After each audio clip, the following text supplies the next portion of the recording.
first as we carry on with the program and when we allow her to leave early. Dr. Twahir, karibu.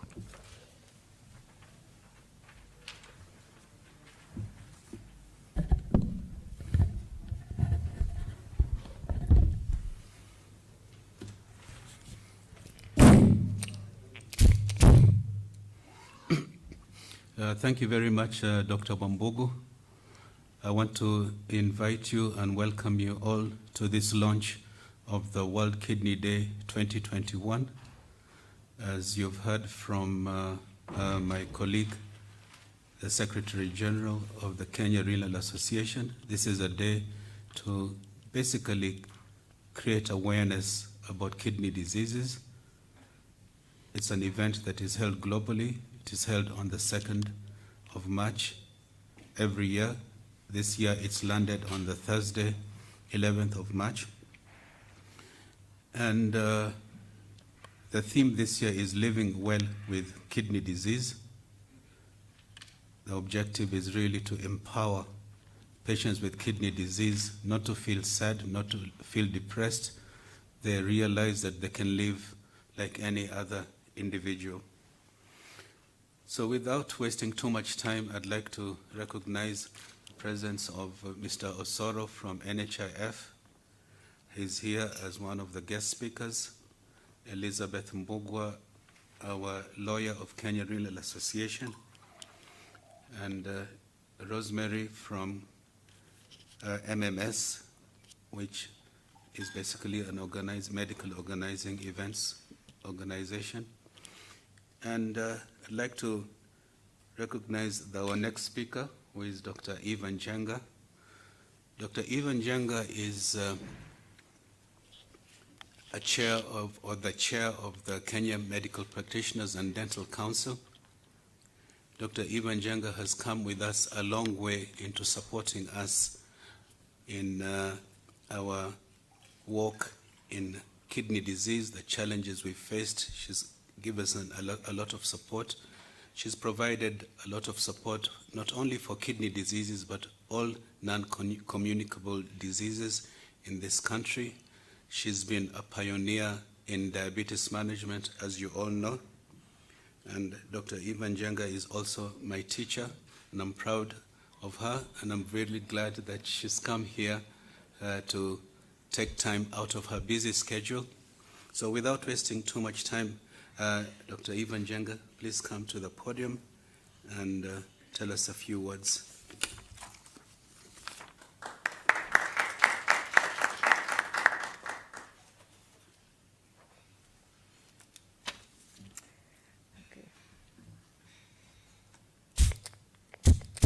Does this thing actually kill the virus, the spray? Good morning, everyone. Thank you, Chair of the Kenya Renal Association, Dr. Twahir, and the Secretary General, Dr. Wambugu, and all your members and invited guests. And let me first also say I do recognize the fact, and I really appreciate that you've got on your list people living with kidney problems who are going to be giving their remarks or talk about their experience. I am an ardent supporter of people living with NCDs. I'm still the chair of Kenya, the NCD Kenya Alliance. I've seen Joab Joab is on your list. He's one of the very, very active advocates at the NCD Kenya Alliance. So I'm really proud that Kenya Renal Association, you are supporting people living with kidney diseases. When you're centered on patients, you can't go wrong. So everything else of yours will go right when you center whatever it is you do on people living with NCDs. So it is really an honor. When you call me your teacher, I feel good. So meaning I have done something right somewhere, because this kind of display means you're doing very well. And I may have contributed something during me being your teacher on the journey for you to be what you are. And Twahir, you know, we've worked together even as colleagues. Now you know you are a co-opted member of the council, and I really wanted you there when I was appointed chair, because I knew you would be able to lead us to improve the quality of the services, the renal associations and the renal specialists, and any other center purporting to give renal services, that you get the correct services delivered. So it is it's an honor to come and share with you this day, the World Kidney Day. And because I can talk, since I'm so passionate about NCDs, I can talk and talk. So I did prepare a few remarks just to make sure I stay on course as a teacher. Yeah. So let me just quickly go through the points I thought were important for me to raise and to address in regards to the World Kidney Day. Maybe I can remove my mask now that you are so far from me. And you've also spread this. So the World Kidney Day is a global campaign that aims to raise awareness of the importance of our kidneys to our overall health and to reduce the frequency and impact of kidney diseases and its associated health problems worldwide. WKD is celebrated every second Thursday in March, and today, of course, it falls on 11th of March. So, ladies and gentlemen, your theme today, Kenya Health for Everyone, Everywhere, living well with your kidney disease, really resonates very well with what it is I believe in and what I really am passionate about, the wellness of people. And it's not just people with the kidney problems, but especially people with NCDs, because I do believe that most of our NCDs are preventable. We are not all equal with regard to kidney diseases and access to treatment. Some communities, both higher and low-income countries, are at a greater risk than others because of their ethnic origin, socioeconomic status, or where they live. This has major public health implications because of their terrible impact of kidney failure and the extremely high cost of renal replacement therapy. For most of low and middle income countries, transplantation is rare due to lack of infrastructure, and survival can be complicated by the affordability of the immunosuppressive drugs, the malnutrition, infectious diseases, etc., especially diseases like tuberculosis. There is some good news, though, and especially now with groups like yours. Taking steps to live a healthy lifestyle clearly helps to reduce the risk, and early detection and treatment can slow or prevent progression of kidney disease to kidney failure and reduce the increased incidence of cardiovascular diseases associated with kidney diseases. So, ladies and gentlemen, kidney disease is a non-communicable disease and currently affects 850 million people worldwide. The chronic kidney disease is a major cause of catastrophic health expenditure. Most people with kidney failure have insufficient access to life-saving dialysis and transplantation. Crucially, the disease can be prevented and progression to end-stage disease can be delayed with appropriate access to basic diagnostic and early treatment. However, while national policies and strategies for NCDs in general are present in many countries, and of course in Kenya we have quite a few as far as our NCDs are concerned, specific policies directed to education and awareness about kidney disease as well as CKD screening, management and treatment are often lacking. There is a need to increase this awareness and the importance of preventive measures throughout populations, professionals and policymakers. And we must also, now as your association, continue to drum this and advocate this, especially as we go towards universal health coverage. This year, World Kidney Disease continues to create awareness of the increasing burden of disease worldwide and to strive for kidney health for everyone. Specifically, the 2021 campaign highlights the importance of preventive interventions to avert the onset and progression of the disease. On the prevention, interventions for both primary, secondary, and tertiary interventions, it is key that we continue to create awareness. Addressing the root causes, especially in the form of primary prevention have significant value. Creating awareness and educating individuals on the most important risk factors and preventive measures for kidney disease is hence important to us to reduce the burden of kidney disease. Please note that when you educate people on these risk factors, you not only reduce kidney disease, but so many other communicable diseases, including hypertension, diabetes, and so forth. The importance of the prevention approach of kidney disease and kidney failure to be recognized in promotion programs for healthcare professionals, including nephrology fellowship programs and non-specialist training, should be part of your agenda. So we need to integrate CKD prevention into national NCD programs for comprehensive and integrated services, which are essential in improving the early detection and tracking of CKD at country level.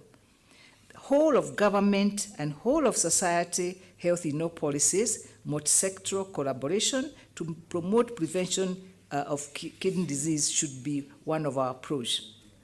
Last but not least, today I'm calling on all of us to adopt the healthy lifestyle as we mark the World Kidney Day. I've heard we are eating a cake later, so please watch out on the amount that you eat, small pieces, and then you go jogging afterwards. Finally, I urge health organizations to provide or ensure that kidney patients are getting basic health services that they need, like blood pressure checkups, cholesterol control, and essential medicines, good blood sugar control. So, to organize campaigns, spread messages to the people about kidney diseases, complications, and their prevention and cure. As Dr. Wabogo said in his remarks, we would have liked to go for walks. We always used to have diabetes walks every year. This, of course, with COVID nightmare, we haven't been able to, but I think that should not stop us exercising. It should not stop us eating healthy. And of course, then very important to make sure we talk to our patients about prevention of COVID diseases, the COVID pandemic, because we know and we have seen, all of us who are physicians, that our patients who have the underlying comorbidities of kidney problems, diabetes, hypertension, cancer, and so forth, when they get this virus, they are doing quite poorly, or they get hit, and because their immunity is also delayed. So please, as we create awareness, let's listen to our patients and talk to them how they can keep safe by keeping their masks on, keeping their distance, also eating healthy to promote better immunity, and exercising. So ladies and gentlemen, I wish you a successful event today and congratulate you on such a good array of the launch and recognition of World Kidney Day. Thank you very much.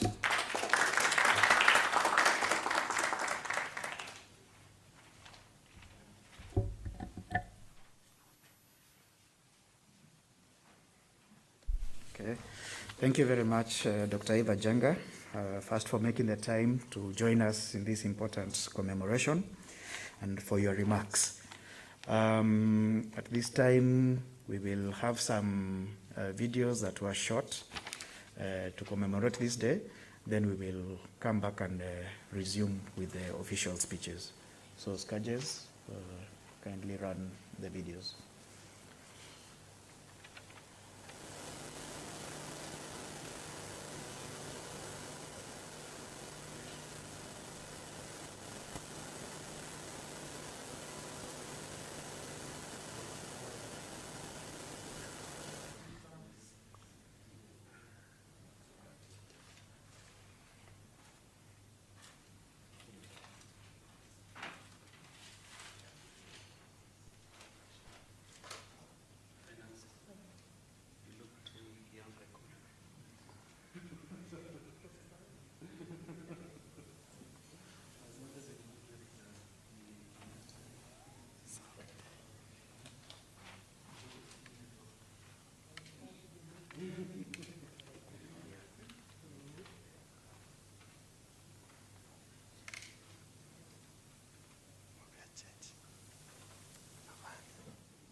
consultant physician and kidney specialist.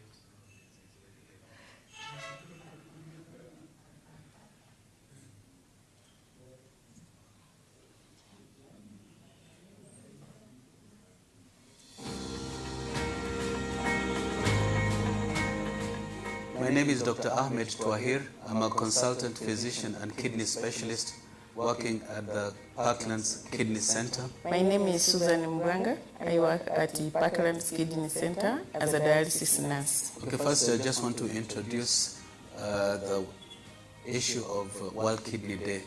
The World Kidney Day is a global event that occurs every year on the second Thursday of March every year. And its objective is to create awareness among the community about kidney disease. We encourage the relatives, please don't make your people think that because they have kidney failure, that is the end of their life. Once you've been diagnosed with kidney failure, this is not a death sentence. When it is the employer, let the employer understand that this person is able to perform. It's only that we have to give this person a few days to go and have his treatment, or some off hours to have dialysis, and then they come back at work. The nurses, when your patient comes, don't just hook the patient on the machine. Talk to them. Inform, give them all the information, give them the courage, and the type of dialysis they are doing. Give them adequate dialysis. Involve them in the treatment. We encourage people, when they have kidney disease, let them see their doctors. If you've detected at an early stage, the doctor may be able to offer you some treatment to slow down the progression of kidney disease. So instead of getting kidney failure, let's say in 2 to 3 years, you might get kidney failure in 10 to 15 years. But unfortunately, if you come very late, then there's very little the doctor can do apart from offering you dialysis or kidney transplantation. Adequate dialysis is very important, whether it is hemodialysis or hemodiafiltration. Kenya has carried several successful kidney transplants for nearly 20 years, and the numbers of transplants have been increasing. As relatives, let's have that courage of donating the kidney to our people. Living with one kidney is normal. As the chairman of the Kenya Renal Association, my objective is to coordinate activities throughout the country to make this day a success in terms of creating awareness. If you don't accept your disease, you will never live a normal life.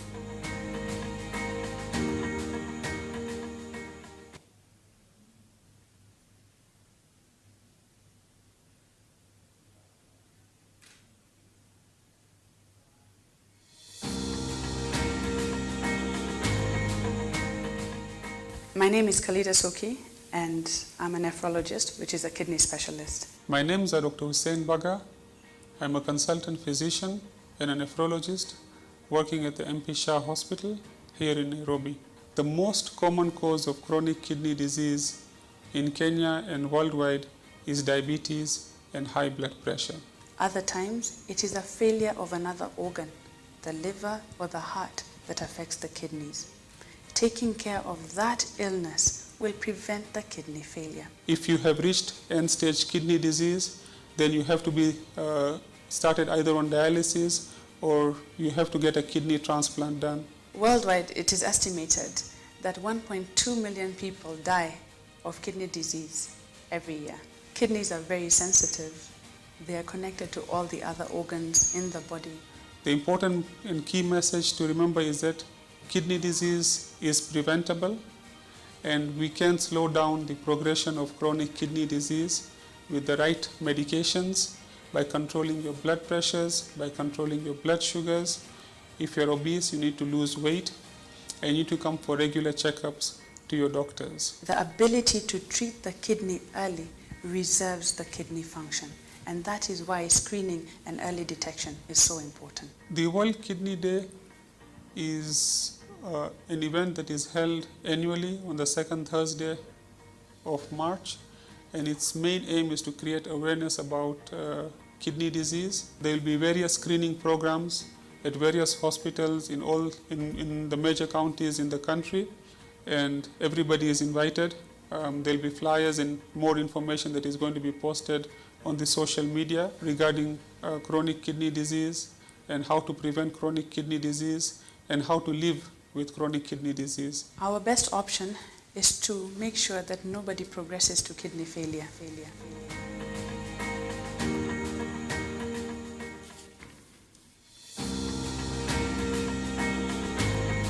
Okay.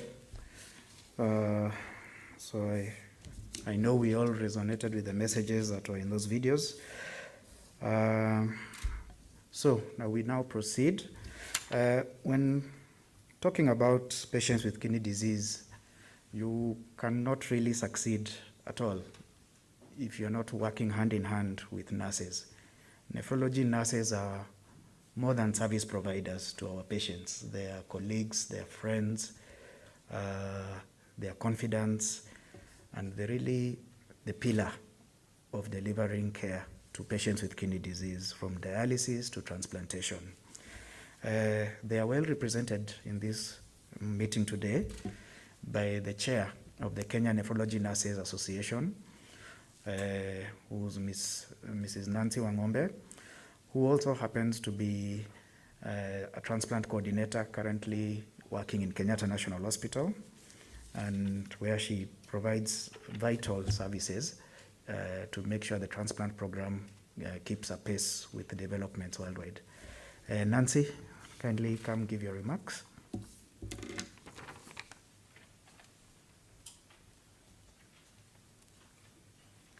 Good morning, everyone. Thank you, Dr. Wambugu, for that kind introduction. I'm happy to be in this meeting today, as much as it is a new way of celebrating the day. And as Dr. Wambugu has introduced, I'm the chairperson of the Kenya Nephrology Nurses Association, which is an association that was formed in 2008 from lobbying from the Kenya Renal Association and pharmaceutical companies.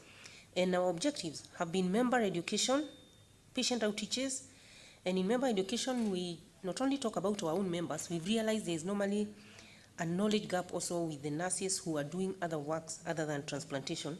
Like, for example, if you randomly ask any nurse in any hospital about kidney disease, they'll just talk about a hemodialysis machine. They don't know other things. They don't know PD, they don't know transplantation, and they also don't know that the disease is preventable. They only ask that question if they have a relative who is unwell.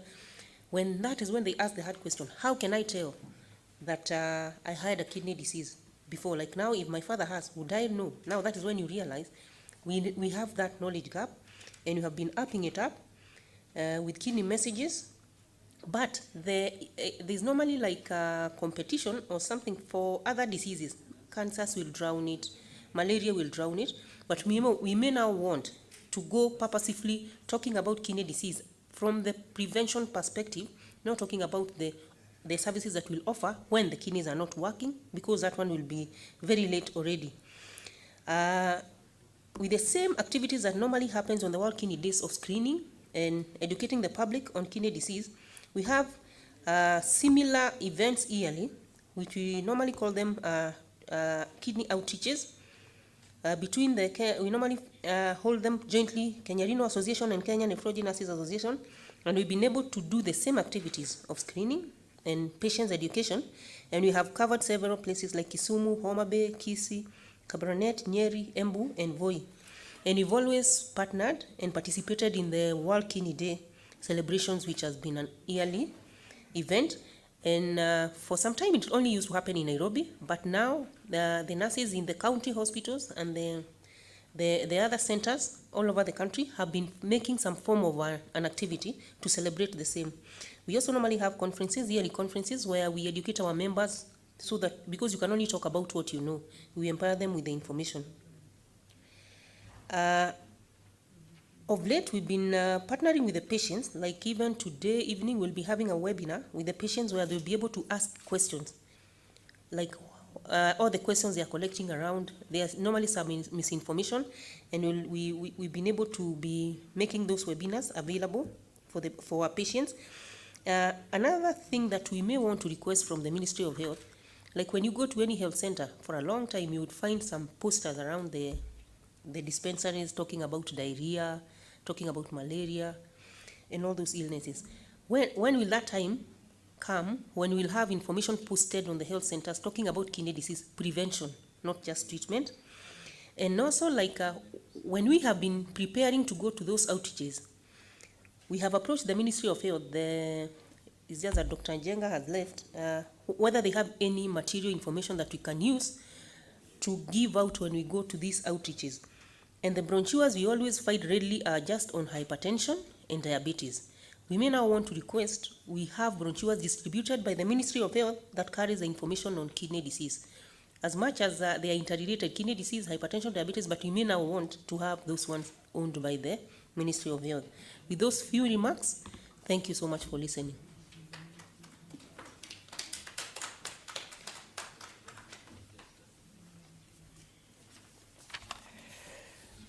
Thank you very much, Nancy, for those remarks.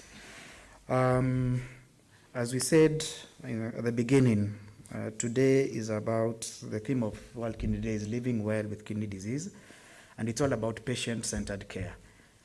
So it would have been wrong to commemorate this day without hearing from patients. And to represent the transplanted patients, we have Mr. Job Wako, who really is a friend of the Kenya Renal Association. He's been working hand in hand with us so that he can articulate the challenges and opportunities that exist for the care of transplanted patients and really renal patients in general.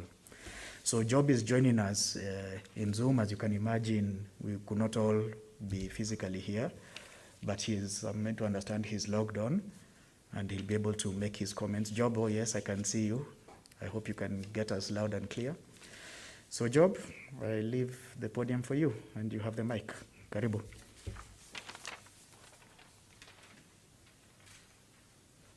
Thank you so much, Dr. Wambugu. KRA Chairman, KRA team, distinguished guests, good morning. My name is Joab Wako and I'm a chronic kidney disease patient. I've been living with chronic kidney disease for the last 6 years, and I got a kidney transplant 4 years ago. First off, I would like to recognize the challenging year that 2020 was and the impact that COVID-19 has had on the transplant community. We have faced financial strain given the economic downturn, stress knowing that there's additional risk of serious symptoms once infected with the virus, and the disruption of healthcare services during COVID-19 peaks. Very cognizant of the slowdown in transplantation last year as a result of the pandemic. However, I would like to thank the doctors, the nurses, and other healthcare professionals for pushing to ensure that this service is available to our community. Additionally, I'd like to thank our caregivers who continue to work with us on our journeys daily. According to the World Kidney Day position paper for 2021, policy and systems should be moving towards a patient-centered approach. We as patients are at the center. To achieve this, we as people living with kidney disease need to understand our very important roles as advocates. We need to learn how to appropriately engage healthcare professionals, decision makers, and leaders. There must be a facilitating environment for us to thrive. And KRA and other organizations are working day and night to ensure that patients like me have a platform to understand and to engage leaders on the issues we are facing. In conclusion, I want to encourage transplant recipients like myself around the country to keep telling our stories to decision makers, to influencers, to leaders so that we come in contact with, because we must continue telling them how expensive immunosuppressants are and the friends that we have lost as a result. Through knowledge, confidence, and support, our community can live well with kidney disease, as shown, as I'm a testament to all the work that the people in this room have done to ensure that we can live the best life possible. And I do not take that for granted, and neither does the community of transplanted patients like myself. Thank you so much for everything everyone is doing, and happy World Kidney Day celebrations. I'm so proud to be a chronic kidney disease patient, and I'm ready to help and do the work that needs to be done to make sure that our lives and the things that we do count. Thank you so much, and have a great day.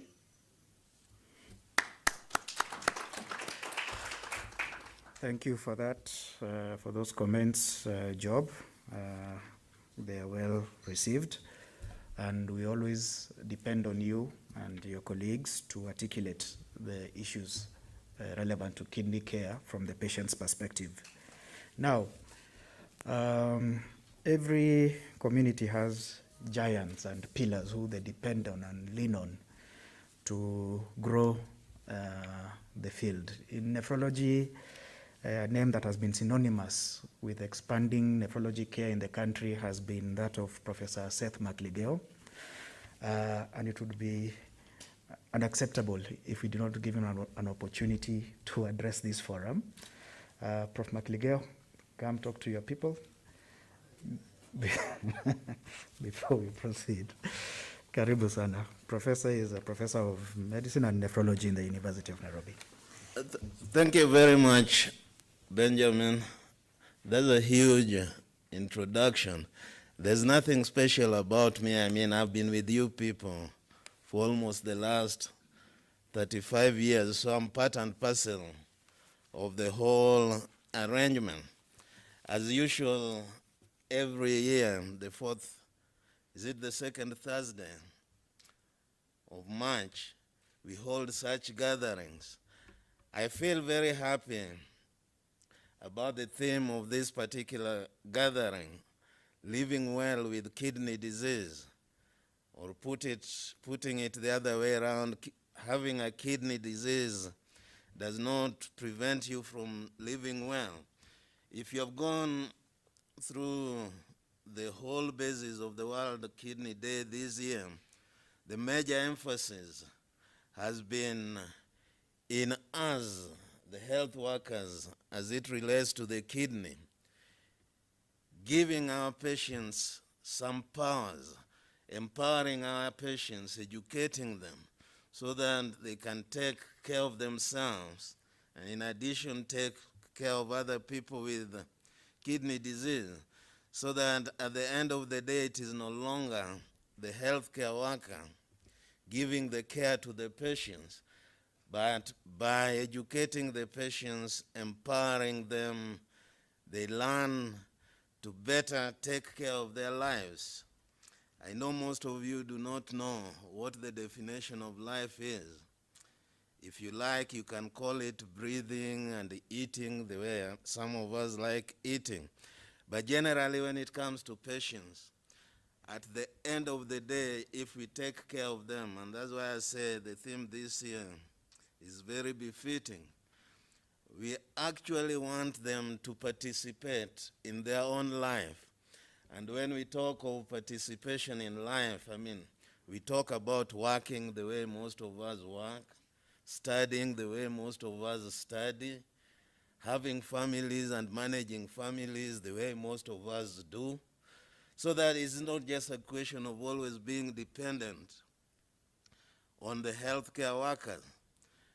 And over the years, what we have seen, although we started very far away, we have actually made our patients be able to live their lives meaningfully.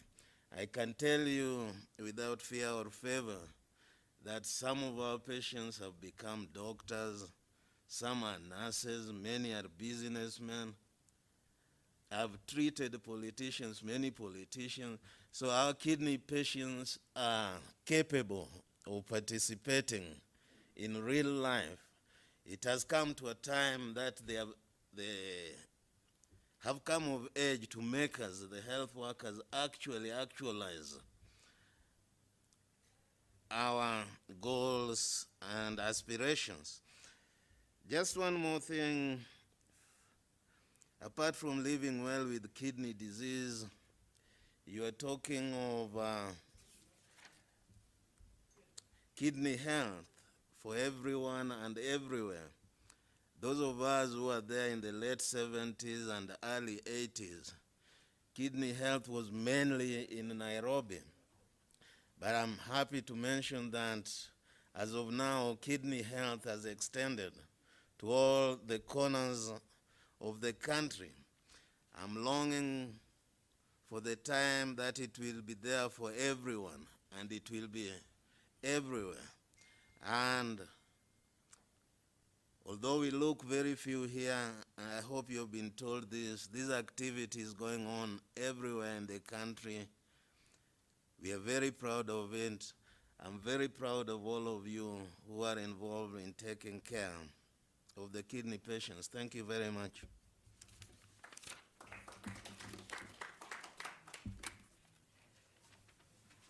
Asante sana, Prof, for those inspiring remarks.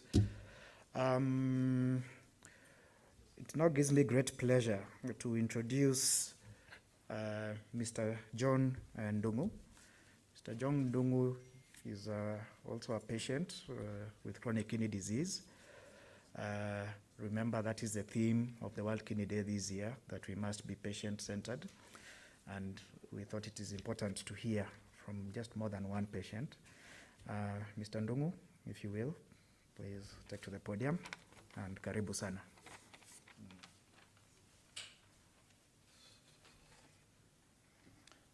Good morning. My name is John Ndungu. I'm one of the patients who has gone a long journey with kidney disease. And I like to request you to let me speak with Kiswahili. I think we are going to... Okay, kwa majina ni John Ndungu na Yesu ni Bwana. John Ndungu ni mtu ambaye ametembea na hii ugonjwa wa kidney miaka kadhaa. Nilianza hii shida 2002, nikaenda mpaka 2011 nikafanywa transplant. Naona madaktari wangu wale wanifanyia transplant hapa na nafurahia, naona kina Nancy pale. Na hiyo safari nimetembea nikiwa mgonjwa. Ningetaka sana kushukuru madaktari, Profesa Makrigeo na wengine, sababu amenisaidia sana katika hiyo safari. Sababu wakati mtu ameshikwa na hii ugonjwa, huko reserve, watu huona umefika mwisho. Na hata saa nyingine watu wanakuambia sasa, aja kujipanga sababu utaenda. Lakini wakati nilifika kwa madaktari na nurses, tukaongea na hawa, niliona sio mwisho wa safari na nikaweza kuendelea. Nilifanywa transplant wa 2011, ikakaa mpaka 2018, tena ikaharibika, nikarudi tena kwa dialysis. Hapo iko challenge sana sababu tena ikiharibika unaona tena kama mwisho imefika. Lakini tulikutana na madaktari na nurses na wakanipa moyo, na bado wakati huu niko hai na niko sawa. Kama vile profesa amesema, watu wakiangaliwa vizuri wanaweza kujifanyia kazi, na mimi ni mmoja wale nimeangaliwa vizuri na madaktari na nurses, na mimi naendelea kujifanyia kazi yangu vizuri kwa nguvu ya Mungu. Kuna challenge nyingi kwa wagonjwa, hata kama sasa siku hizi tunasema dialysis NHIF inasaidia. Kuna challenges nyingi sana kwa wagonjwa wale wako kwa dialysis. Sababu mtu anataka kuangaliwa kama kila mwezi anafaa kuangaliwa, kufanyiwa check up. Lakini sababu ya ukosefu wa pesa, wengine wanakaa hata miezi 2, miezi 3 bila kufanyiwa. Sasa kama madaktari wangu na wale wako hapa, ningeomba tu msukume kwa NHIF isaidie maneno ya hii check up, kuangalia kila mwezi, ndio watu wajue, kwa sababu unajua kama kidney iko na shida, unapata shida ya damu kuwa chini. Sasa unaona saa nyingine mtu anaenda kupimwa damu, anakutwa wako na pint 2 ama 3. Hata madaktari wakijaribu huyo mtu si anaenda. Lakini kama huyo mtu angekuwa na fanywa check up kila mwezi, hangefika hapo. Na ile test zingine watu wanaenda, unasikia miguu imeenda kuleta chini, nini shida nini. Ningeomba tu tujaribu kama vile mlijaribu mpaka dialysis ikaingia kwa NHIF, msaidie hata hiyo mambo ingine, ndio wagonjwa wasaidike na waweze kujifanyia kazi zao vizuri, na wawe wakijua ati maisha itaendelea. Tena ile kitu ingine ni hii information ya hata hii Kidney Day haifikagi vizuri kule kwa kijiji. Kama vile unaona ugonjwa wa sukari ama cancer day vile inafikia watu. Kama ukienda kuuliza huko, hata watu wanashindwa hiyo ni kitu gani.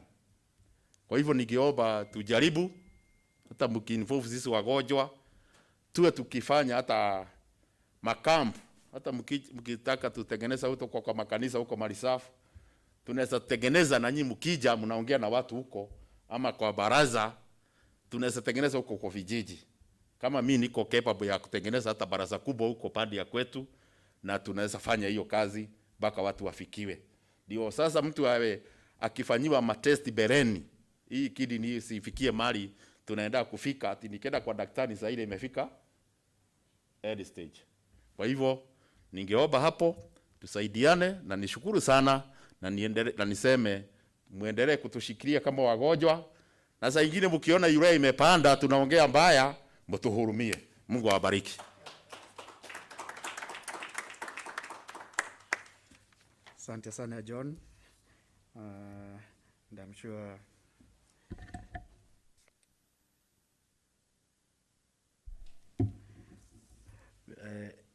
Mr. Osoro from NHIF has heard, and I'm sure we'll have an opportunity to respond to those remarks. Now, the Kenya Medical Association is really the umbrella body representing all doctors in Kenya, of all cadres in all fields. And historically, they have been very close to the Kenya Renal Association, so close that we even share an address. They are our landlords and we are their tenants. And today they've given us a great honor of joining us in these celebrations. And they've sent none other than their CEO, Dr. Elizabeth Gitau, who is going to come and make her own remarks, as well as represent the chair of the KMA, Dr. Were Onyino. Dr. Gitau, karibu sana. Ongea, hawa ni watu wa figo, from the healthcare providers to the patients. As you can see, we always work with them together. Karibu. So thank you very much, Kenya Renal Association, for inviting me here. Indeed, it's a pleasure and an honor and a privilege to be speaking among my seniors. I have seen my teachers here, and of course, it's a great privilege to actually be speaking to you from Kenya Medical Association. I am again Elizabeth Gitau Maina, I am the CEO of Kenya Medical Association. I'm here to represent the association and as well represent our president, Dr. Were Onyino, who's currently not available to be with us here today due to emerging work demands. So again, is to say that I'm honored to be invited today by the renal specialists to celebrate World Kidney Day as a celebration to create awareness of kidney disease. And pretty much I think kidney specialists interact with majority of the specialists and majority of the healthcare workers, seeing as you work with us acutely during an acute illness and also during most of the non-communicable diseases. At one point in time, we'll be asked to see a kidney specialist. So Kenya Medical Association, our mission is to champion for the welfare of doctors and also to promote or lobby or advocate for quality health in the country.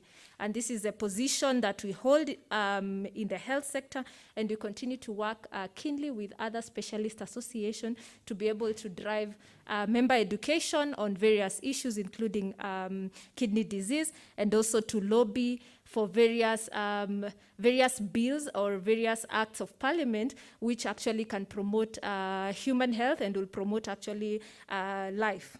So as Kenya Medical Association, we are aware that there are certain steps which are actually being made in terms of making organ transplant and organ donation in the country way better so that it can be more streamlined.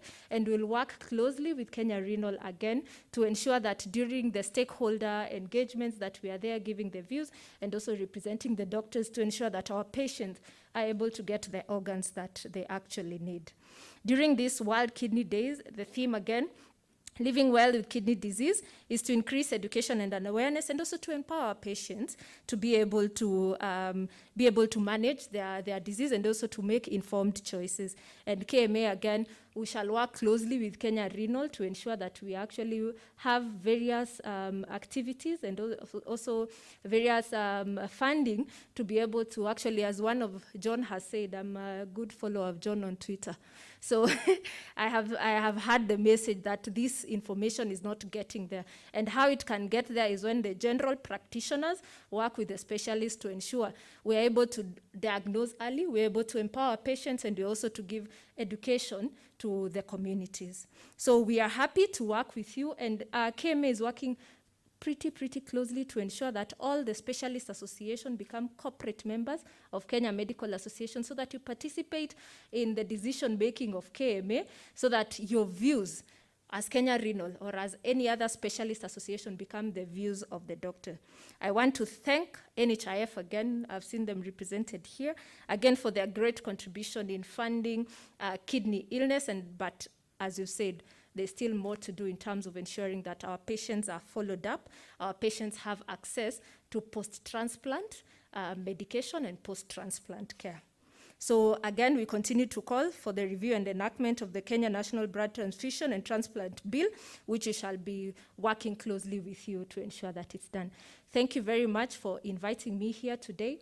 As I'm aware, during this COVID pandemic, we've lost some of the renal physicians, and during our KMA annual scientific conference in April, we will choose to honor and have a memorial lecture for Dr. A.J. Were and also Dr. Abdallah, and we shall be requesting Dr. Twahir. I have been sent by President, we shall be requesting you whether you will be giving that memorial lecture. We shall be inviting you officially. Thank you.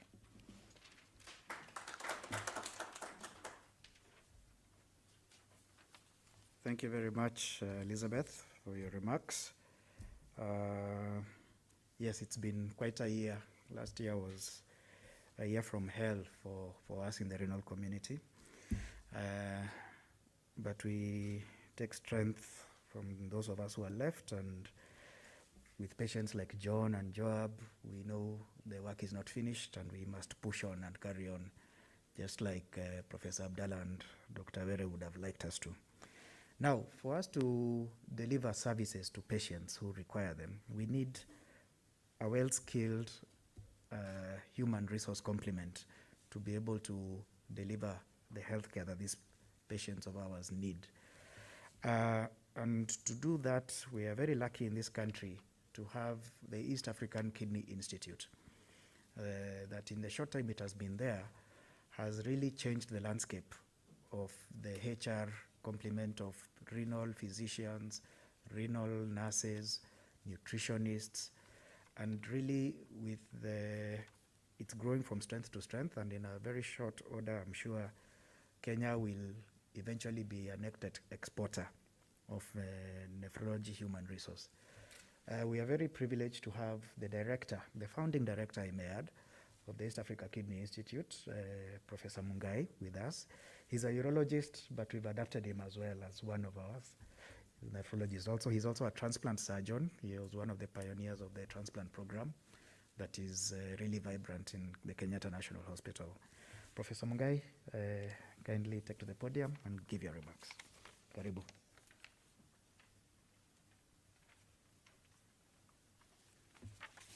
Thank you, Dr. Wambugu.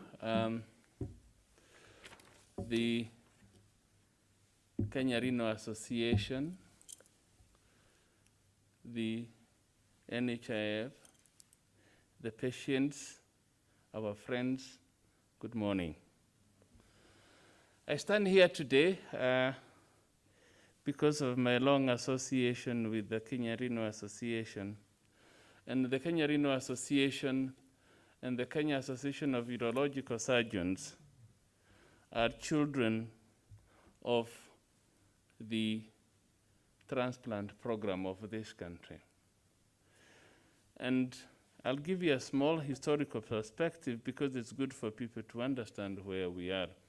To start with, I'm Mungai Ngugi. I'm the current director of the East Africa Kidney Institute, a regional center of excellence that was created by the East Africa Community Partner States to provide training, service, and research in urology and nephrology. It's an institute that I'll forever be proud of because it's something I had thought about a long time ago. In 1996, I've given this story before, so I'll give you only a few sentences of it. In 1996, when I was going home from Brighton, somebody asked me, what is your biggest dream for your country, Kenya? And my answer was, the day we have an Institute of Urology and Nephrology at the University of Nairobi, I will have done my part for my country. The question was, why was I going back to Kenya, where we can only use baboos for catheterizing patients? I'm sure today we are not catheterizing patients with baboos, but soon as we came back then, found Professor McLegear, Professor Kayima, and soon after, Ahmed Twahir, when I think he was working for Russia at that time, and John Gige was going for training, and so many others, and we sat down and brainstormed about this possible institute. At the same time, we started a service for transplantation at the Kenyatta National Hospital, which was not really being started, it had only stalled. Rejuvenated the one at the Aga Khan and the one at the Nairobi Hospital and the one at the MP Shah hospitals. And I think from that nascent approach of 1996, 1997, we now have 6 transplant centers in this country. But more than that, I think in terms of providing for services, we are unrivaled in the region. It's sad that we do not have Dr. A.J. Owere here, and we do not have Professor Abdallah as well, my great friends, my great pushers, my great mentors, who helped me and everybody else think about the way forward in the training and service provision in urology and nephrology. The importance of that was when the country started thinking of things it could do for its populace. The one low-hanging fruit, those patients who are forever suffering, but who, unlike others, are not so quiet. Mr. Ndomi, you're not too quiet. You're well known. The kidney patients shout loudly when things go wrong. They'll tell you the machine is wrong. They'll tell you you're not doing dialysis right. They'll tell you there is something you're not doing right. And I encourage those patients the patients with end-stage renal disease who, when confronted with problems they do not understand, shout loudly and say, "How nisaidii?" And I think it is important for patients to know when to say, "How nisaidii?" I'll come back to that in a moment. Because of that, an Institute of Urology and Nephrology was established at the University of Nairobi, and simultaneously, the construction of an Institute of Urology and Nephrology for the East African partner state was to be started. And for those who have seen the building next to the traffic headquarters, it's moving on rapidly, and we think that by next year, April, it will be full-fledged and running. That will be a milestone achievement for this country in the time that we've been there. What does that mean?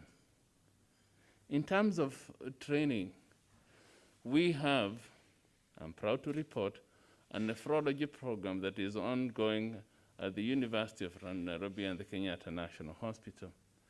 This is a program that takes in those who have had internal medicine training and would want to be nephrologists. In the days gone by, we used to send everybody to Europe. Then the European borders were closing as the European Union was formed, and we started going to South Africa, and South Africa has limited spaces. And it was just in time for us that now we can train nephrologists in this country as well as they can be trained anywhere. So we have our 2-year training program, and that, to me, is a milestone. One of the few times I've had a close relationship with the Excellency of the President. He told me, this is a milestone achievement for the Republic. The other thing that we've done is take care of the little ones, the small children. The small children were always a challenge in terms of nephrology care, I believe, and we have very few nephrology specialists. I don't see Doris, and that tells you when Doris is not there, there's no pediatric nephrologist. Because in Nairobi, I can only think of 3. I can think of Doris, I can think of Polly, and I can think of Bashir. Outside that, we have nobody to take care of our children. And a lot of our children are born with congenital malformations that lead to end-stage kidney disease, or the treatment of which is followed by end-stage renal disease. We also have acquired diseases in children that lead to end-stage renal disease. Without proper care, these children are fatally lost. And we needed a program that could take care of these. And the Institute started a training program in pediatric nephrology. Its first graduates will be this year. And that is, again, one of our prides. I think that was a major achievement as well. Where we have done even better is in renal nursing. We started with the preceptorships, which worked on very well. And the government, as soon as the institute was established, asked us if we could help train the manpower to run the dialysis centers in the entire country. Proud to report, as of last year, every county had a dialysis unit. And all this was with a loan from the government to the government of Kenya by the African Development Bank. In addition to that, I think I have some little water. In addition to that, we started a diploma in nursing program to take care of those dialysis centers, the nurses who would provide the leadership in those centers. We have trained more than 200 of these at the Institute. So we've trained more than 200 nurses in diploma in nursing. And that for us has been the biggest achievement in helping the country provide the leadership required for the training of those who run those dialysis units. In addition to that, we went to the trainers of trainers. And we started a master's program in renal nursing. This also has had 4 graduates so far, and we have 8 in training at the moment. So I think we are going very far, and if we focus ourselves, and I would think the Kenya Renal Association appears to be very focused in getting things done. What that has meant is that we could train for Kenya, for the region, for Africa, and beyond. The Institute therefore sought partnership with hospitals outside Kenya. We partnered with Sheffield, we partnered with the Apollo hospitals, and that has helped change the kind of training programs that we have. And we are continuing to expand our training programs and our partnerships with the people in the region.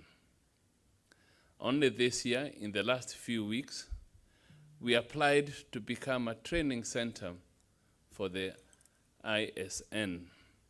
If this is approved, and I believe there is no reason why it shouldn't be approved, then we become truly a training center. I must be grateful to Dr. Bashir and Ahmed Twahil for having helped us after Dr. Were passed away in getting applications and the pleadings we had to do because we were late. If this goes through like we think it will, we will be a true trainer in the East African region. In addition to that, we had to provide service. And I think if I was to talk about transplant, which was earlier talked about, we are providing transplant. What we now need to do is to change quality.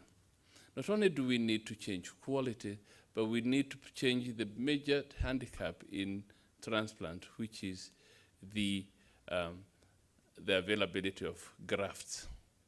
The availability of grafts is a challenge for patients in this country and elsewhere in the world. And I think Kenya Renal Association, and I've asked Ahmed and others, Wambugu, Professor Makrigeo, could we join hands and make sure that we started the disease donor program like we started with the others? The starting of the life-related programs, and now probably the best of friends, was not based on availability of law or lack of it. It was based on compassion and wanting to move forward. I was discussing this with John Gige the other day, and I told him, if you wait for the government to move this forward, you'll be moving forever backwards. If you want to have the disease donor program moving, somebody has to take the bull by the horns. And it is the people seated here who make a decision on that. If you wait for the paperwork, you know what happens to paperwork in government offices, with due respect.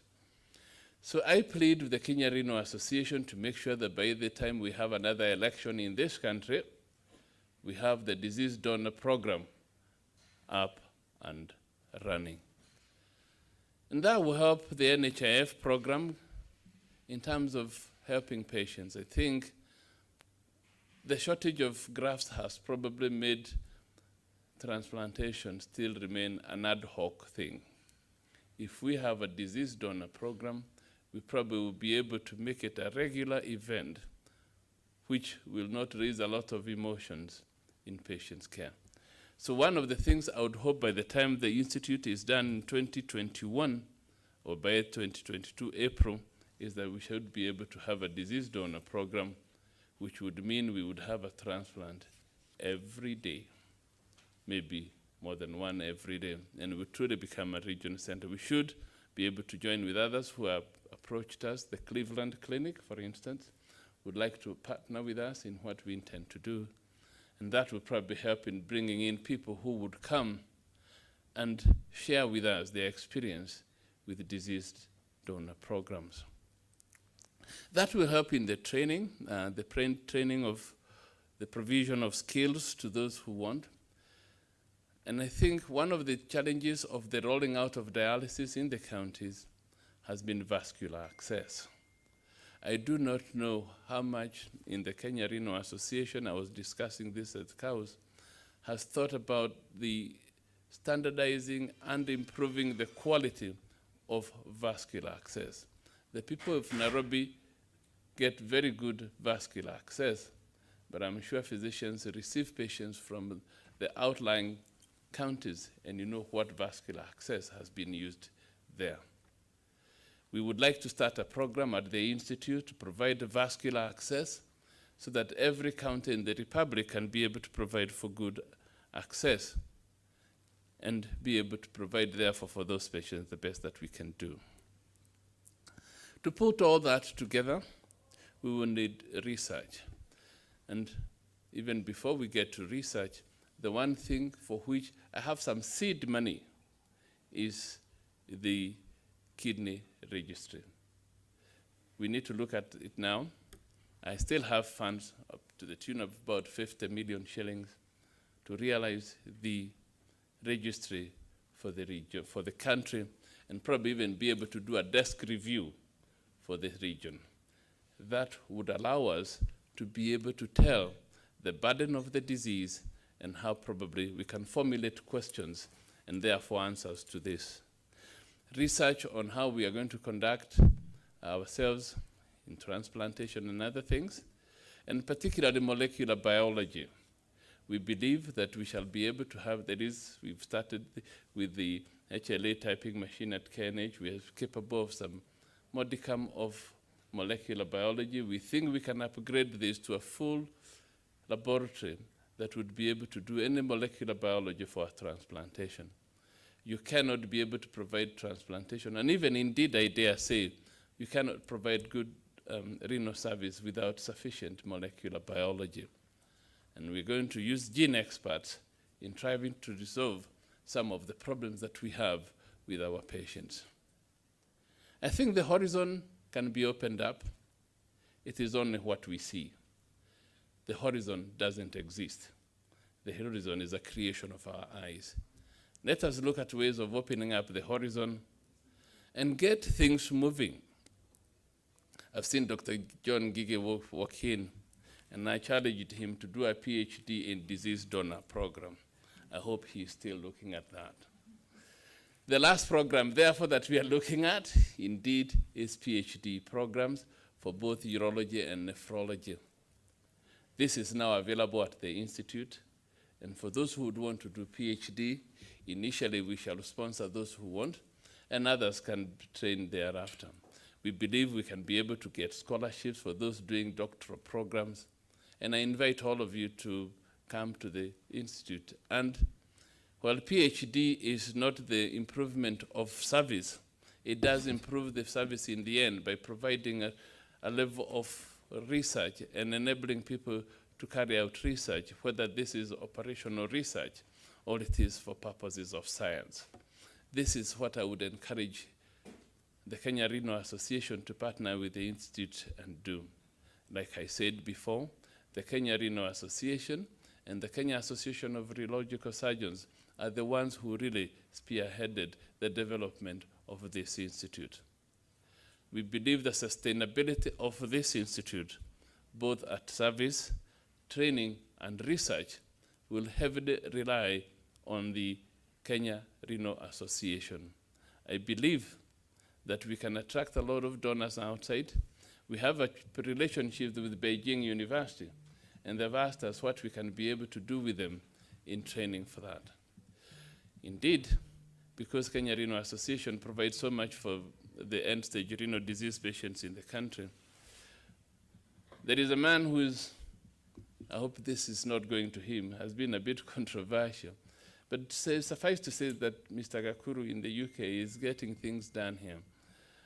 Professor Makudugo has sent me a proposal for us to do a proposal on the transplant, the dialysis centers, how we can have the dialysis centers monitored at the Institute and the Kenya Renal Association level. I will be circulating this to the Kenya Renal Association so you can look at how best we can improve dialysis.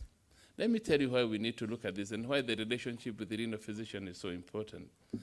Dialysis does provide some money to us, those who provide that service. But without supervision, we can have a problem. When we had a week, 2 weeks ago, we were in Kitui doing a camp, a urological camp. I saw a patient who was undergoing dialysis who was asking us, since you people do transplant, why don't you organize a transplant for me? I told him to lie down, and his bladder was full to the umbilicus, and he's dialyzing. And I've seen a number of such patients, and it is worrying me that the availability of dialysis is precluding provision of the proper service for some of these patients. Is every patient who has a renal disease going to end up with dialysis? Or is there something we can do to prevent them from going for dialysis? That, I think, the Kenya Renal Association and allied professionals will have to think very carefully. How many patients going for diabetic review get their microalbumin levels checked? Yes, by the physicians, the diabetologists who take care of the patients. How many of them have their microalbumin checked every time they go? I dare say we need to change the landscape of urology and nephrology in this country. Thank you very much.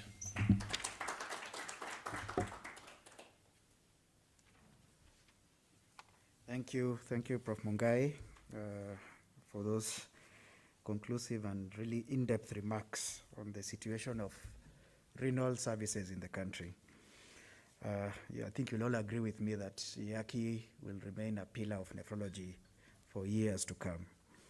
Now, you heard Prof emphasizing transplantation. You've heard it from our patients. John Dungo has told you about transplantation.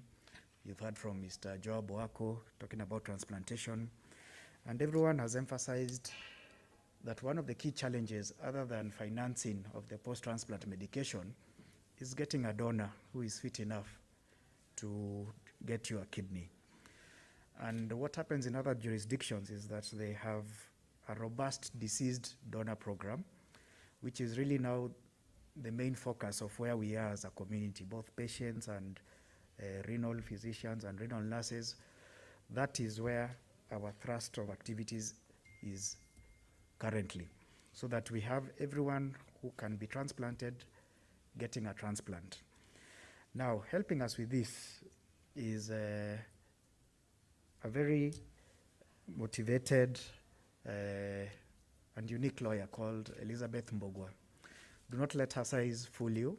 She's quite energetic and quite focused, and she has a passion for health law and is really helping us as a KRA and even the ministry at large to formulate regulations to govern the disease donation program in this country. Elizabeth Mbogwa is an associate member of Kenya Renal Association, and we are very proud to have her as one of our own. And we'll give her this opportunity to tell us about the organ transplantation and the deceased donor program and where we are today. And I'm happy that we have Mr. Osoro here from the NHIF so that we can listen, so that you see where we want to move to as a community. Elizabeth, karibu sana. I was going to tell him it's your birthday, but I think we leave that to the cake cutting. Karibu.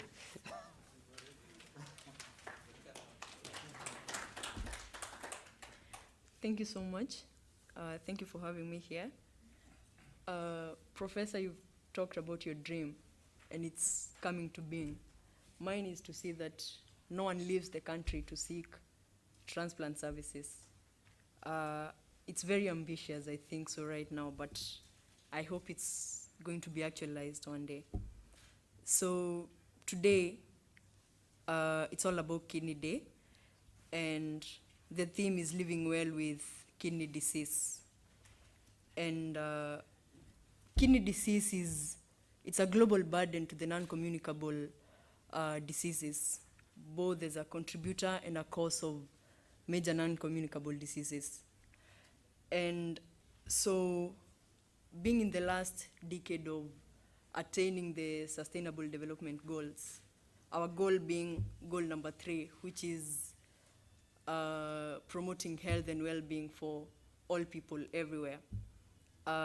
We need to do so much, especially in terms of policy, to make sure that kidney disease and other non-communicable diseases, especially those requiring transplant services are attained. We also have this goal as Kenya, the Kenya Vision 2030, among them being attaining universal health coverage, that is having services that are equitable, of quality, accessible, affordable, and safe. And to do this in the kidney arena is to especially provide for transplant services. And one way which we can attain this is by having a policy, regulations, and a law that is able to help every stakeholder involved.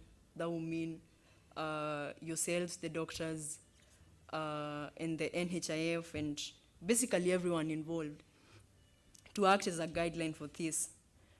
We need that law, and we have the law. We have it on paper. We drafted it. It basically encompasses everything that we need. We've provided, in there's the living donation. As Professor has said, one of the things that is challenging the transplant services in the country is lack of graft. And one of the ways to expand the pool is by allowing deceased donations and also allowing non-related living donations. And so there's that bill, there's that law, it's on paper. So we need, Dr. Elizabeth Gitau has said she's going to work with KRA to move the bill or anything that needs to reach Parliament for it to become an act.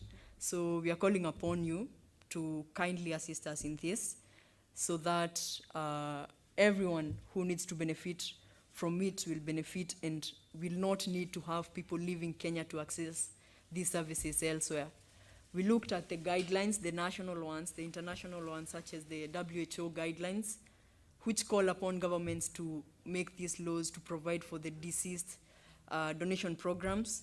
We also have things, we looked at things such as the Istanbul Declaration, which is going to help us counter the challenges which might arise, such as commercialization and trafficking.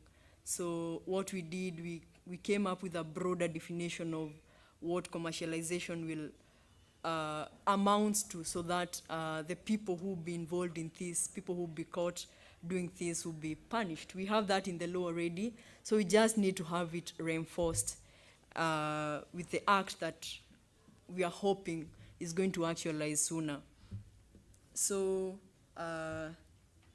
beyond that, thank you so much for this day. For the patients who are already here, Akina Joab, they've called upon us to make sure that they receive post-transplant care. To NHIF people, we are really asking that you sit down and even compare the expenses being used by those dialyzing and those requiring post-transplant care. I think there's a policy brief that we prepared which shows that supporting those who are in need of transplant care might actually be cheaper than supporting those who are dialyzing and who are also going through other, who are accessing other services beyond dialysis. So if you sit with people who are able to explain this to you, I think those who are going through organ failure at large will be able to consider transplant services as compared to what they are going through right now to improve their quality of life, and also because it's more affordable. So it will not come to a point that even though they've received transplant services, they have to lose their grafts because they're not able to afford the drugs because of out-of-pocket expenditure. So thank you very much, and happy World Kidney Day to everyone.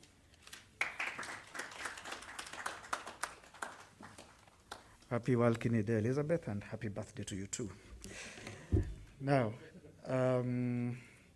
you've heard it, I told you, there's a lot of work going on in the background, but we need all these bills and regulations introduced in Parliament so they can be acts, so that they can begin to immediately help us help our dear patients get the care that they need. Now, as you've heard from our previous speakers, kidney disease does not just affect adults. It also affects children, who are, of course, very dear to us. and we must give them a voice and to speak for them and for their welfare. He's one of really the pioneer pediatric nephrologist in this country and one of the founder members of the Kenya Renal Association. Dr. Doris Kiduthia continues to be very active in taking care of patients, and she is very active. She is currently a trustee of the Kenya Renal Association, and we are very pleased and glad that she has made time to join us today, and will give an opportunity to give us some brief statements on this World Kidney Day. Karibu sana, Daktari.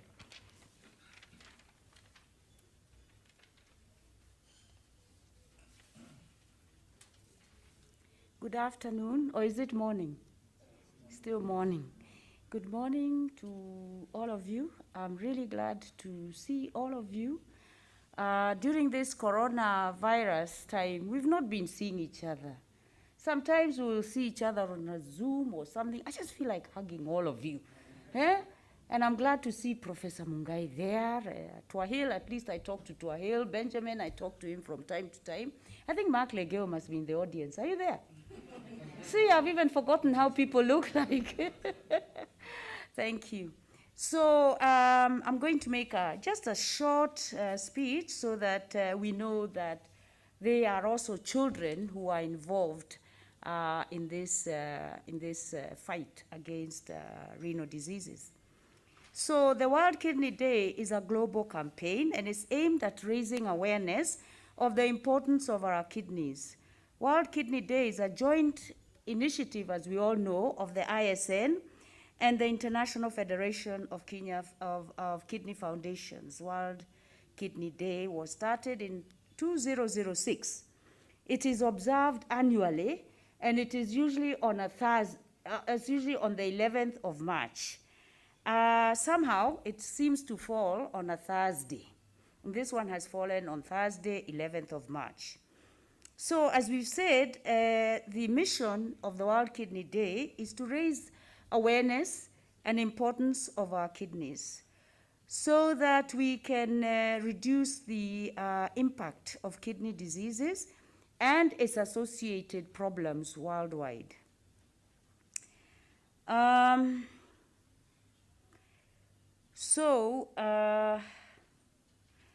The objectives of the World Kidney Day are to raise awareness about our amazing kidneys, and indeed they're amazing. We have two very amazing organs, and these organs are so good at keeping the homeostasis of our body. Without them, I doubt whether we'll be able to move around, as we have seen with our end-stage patients. We'll be dying from metabolic acidosis, from the problems of hyperkalemia, and also from hypertension and fluid overload. But we have these very, very important organs that filter our blood and keep us at equilibrium with our environment. Then the other objective is to encourage the systemic screening of all patients with renal diseases, be it diabetes, be it hypertension, and for children, I will emphasize, be it urinary tract infection, because urinary tract infection is the index to opening the gateway of seeing what is lying, what kind of problems these children are. And many of our children have got like congenital abnormalities of the urinary system. If they present with a UTI, it should not be taken lightly. It should be investigated further, and these children need to be followed. Then the other objective is to encourage preventive behaviors. In many of these renal diseases, if caught early, then the parents can be given behavior modification, diet instructions, and other preventive behaviors, which will prevent the disease from progressing faster than it should. For example, we know in adults, abstain from smoking and drinking, and then in children, as far as possible, prevent the incidence of UTIs. Then it's also important to educate medical professionals And that is a role that Kenya Renal Association has got to take very, very, very importantly. Raising awareness amongst our existing medical health personalities, not just at the level of referral hospitals or private hospitals, but even in the low levels like district hospitals and health units, because healthcare units, because that is the gateway. That is where our mwananchi, that is where the grassroots person makes the first encounter with the healthcare services. And if it is missed at that point, then that person is going to lead a miserable life and will probably die before their time. So also then the other thing is to stress the importance of private-public partnership, working with our government and private companies so that we can better improve the delivery of services to patients with kidney problems. Then eventually encouraging not only the screening, but encouraging people when they need to be on dialysis, encouraging them to go into it, and providing proper dialysis services. I've heard of some counties, and I won't mention which, where dialysis is given once a week. Okay, so encouraging adequate and proper dialysis, and then, of course, transplantation. This year, the World Kidney Day, the theme is Kidney Health for Everyone, Everywhere, Living Well with Kidney Diseases. And so this is, our point here is to touch on those awareness points that I have just mentioned. And that is exactly what we are doing today. And hopefully there's some screening that is going on in our hospitals. Now, chronic kidney disease, as we all know, is characterized by irreversible deterioration of renal function. And this will gradually go on to end-stage renal disease. However, there's something that can be done to arrest the progression of this disease, and this is why it is important for it to be picked up early and for these patients to be referred to nephrologists. I am glad to know that the East African Kidney Institute has been training many of our nephrologists. We have Dr. Kabinga here. I don't know who the others are. Who are the others? Thank you. So we have many. So every single county should have a nephrologist. Every single county, so that there's nothing like, I'm still waiting to see whether, waiting for what? And you're in pulmonary edema. Waiting for what when your creatinine is 1,500? You need dialysis, isn't it, Wambogo? We need nephrologists in place in all the 47 counties, not only just to help the adults. I believe that people like Kabinga would be able to also look after children. Is that so, Kabinga? So that our children would also be covered. Now, about 20% of the world population is affected by CKD, and over 2 million people will receive treatment on dialysis or a kidney transplant. But however, we need even more. We are missing so many. And out there, they are not being detected, they are not being diagnosed in time. If I can say that about adults, what about children? You will be told, oh, was poisoned. Oh, had diarrhea, vomiting. Oh, just had a fever and died. And, you know, many of those could be salvaged. So in Kenya, we say that we have about 47 million people. And we have about 500,000 people with CKD, and this includes children. So worldwide, children, adolescents, and young adults constitute less than 5% of end-stage kidney disease in the world. But their 10-year survival ranges from 70 to 85%. That is in developed countries.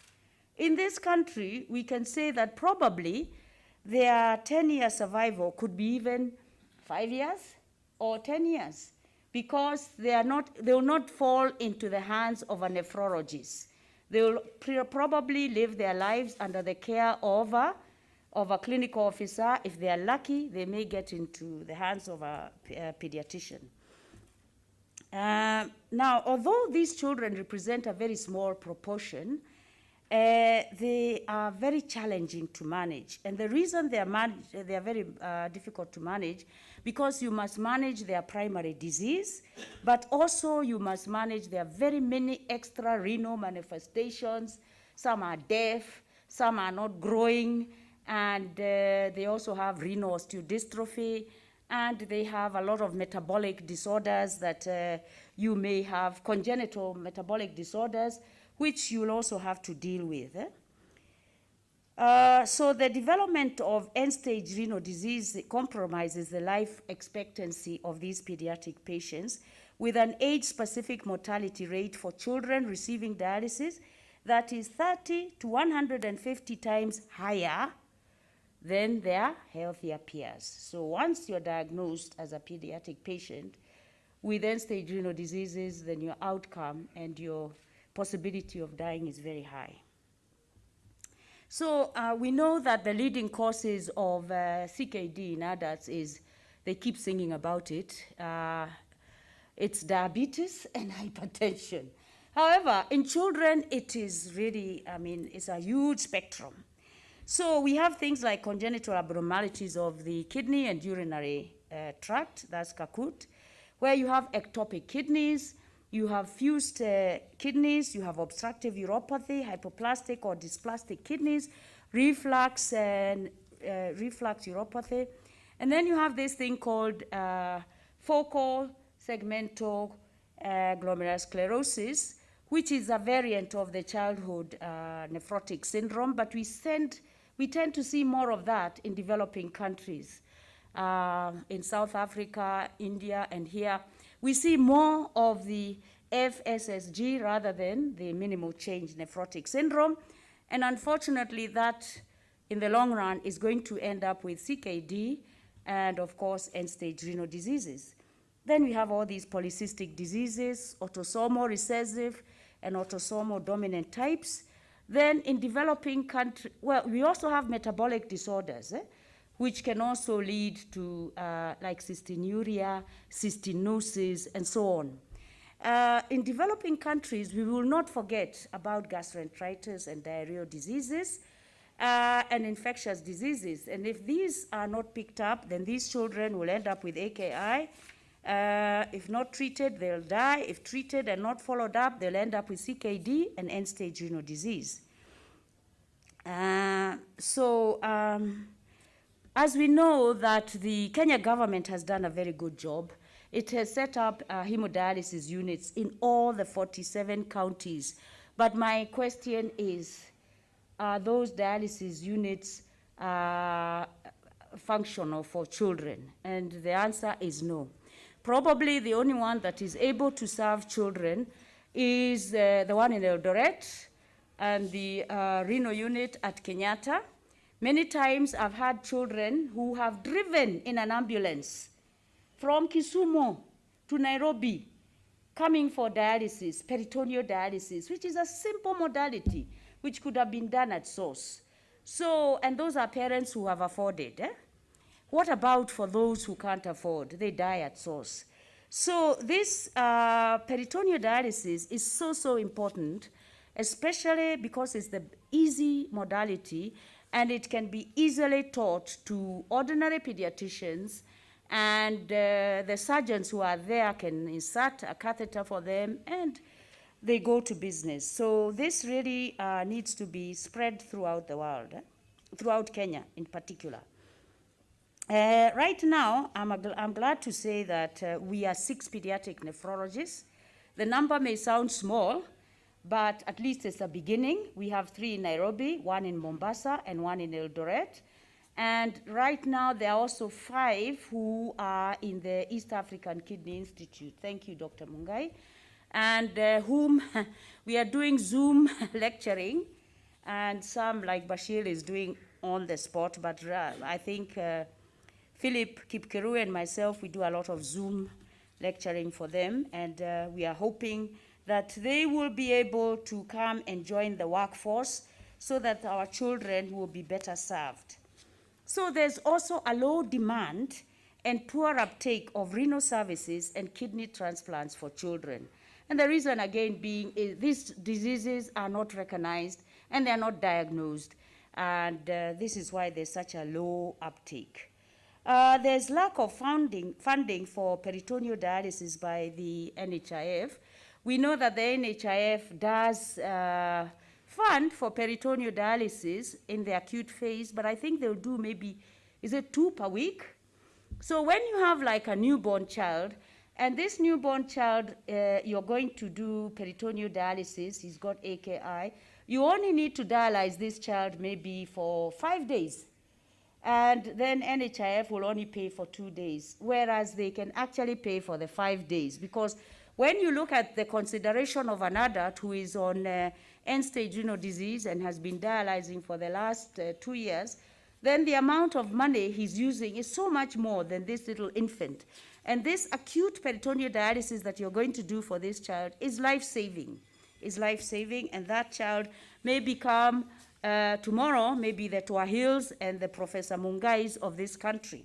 So it is important that we emphasize to the NHIF that more funding is required. So in particular, in closing, I want to say that screening remains the cornerstay of well-being of our population. Early detection and follow-up is so important so that we can prevent these children from going into end-stage renal disease. And that is all from me. So thank you very much for your attention.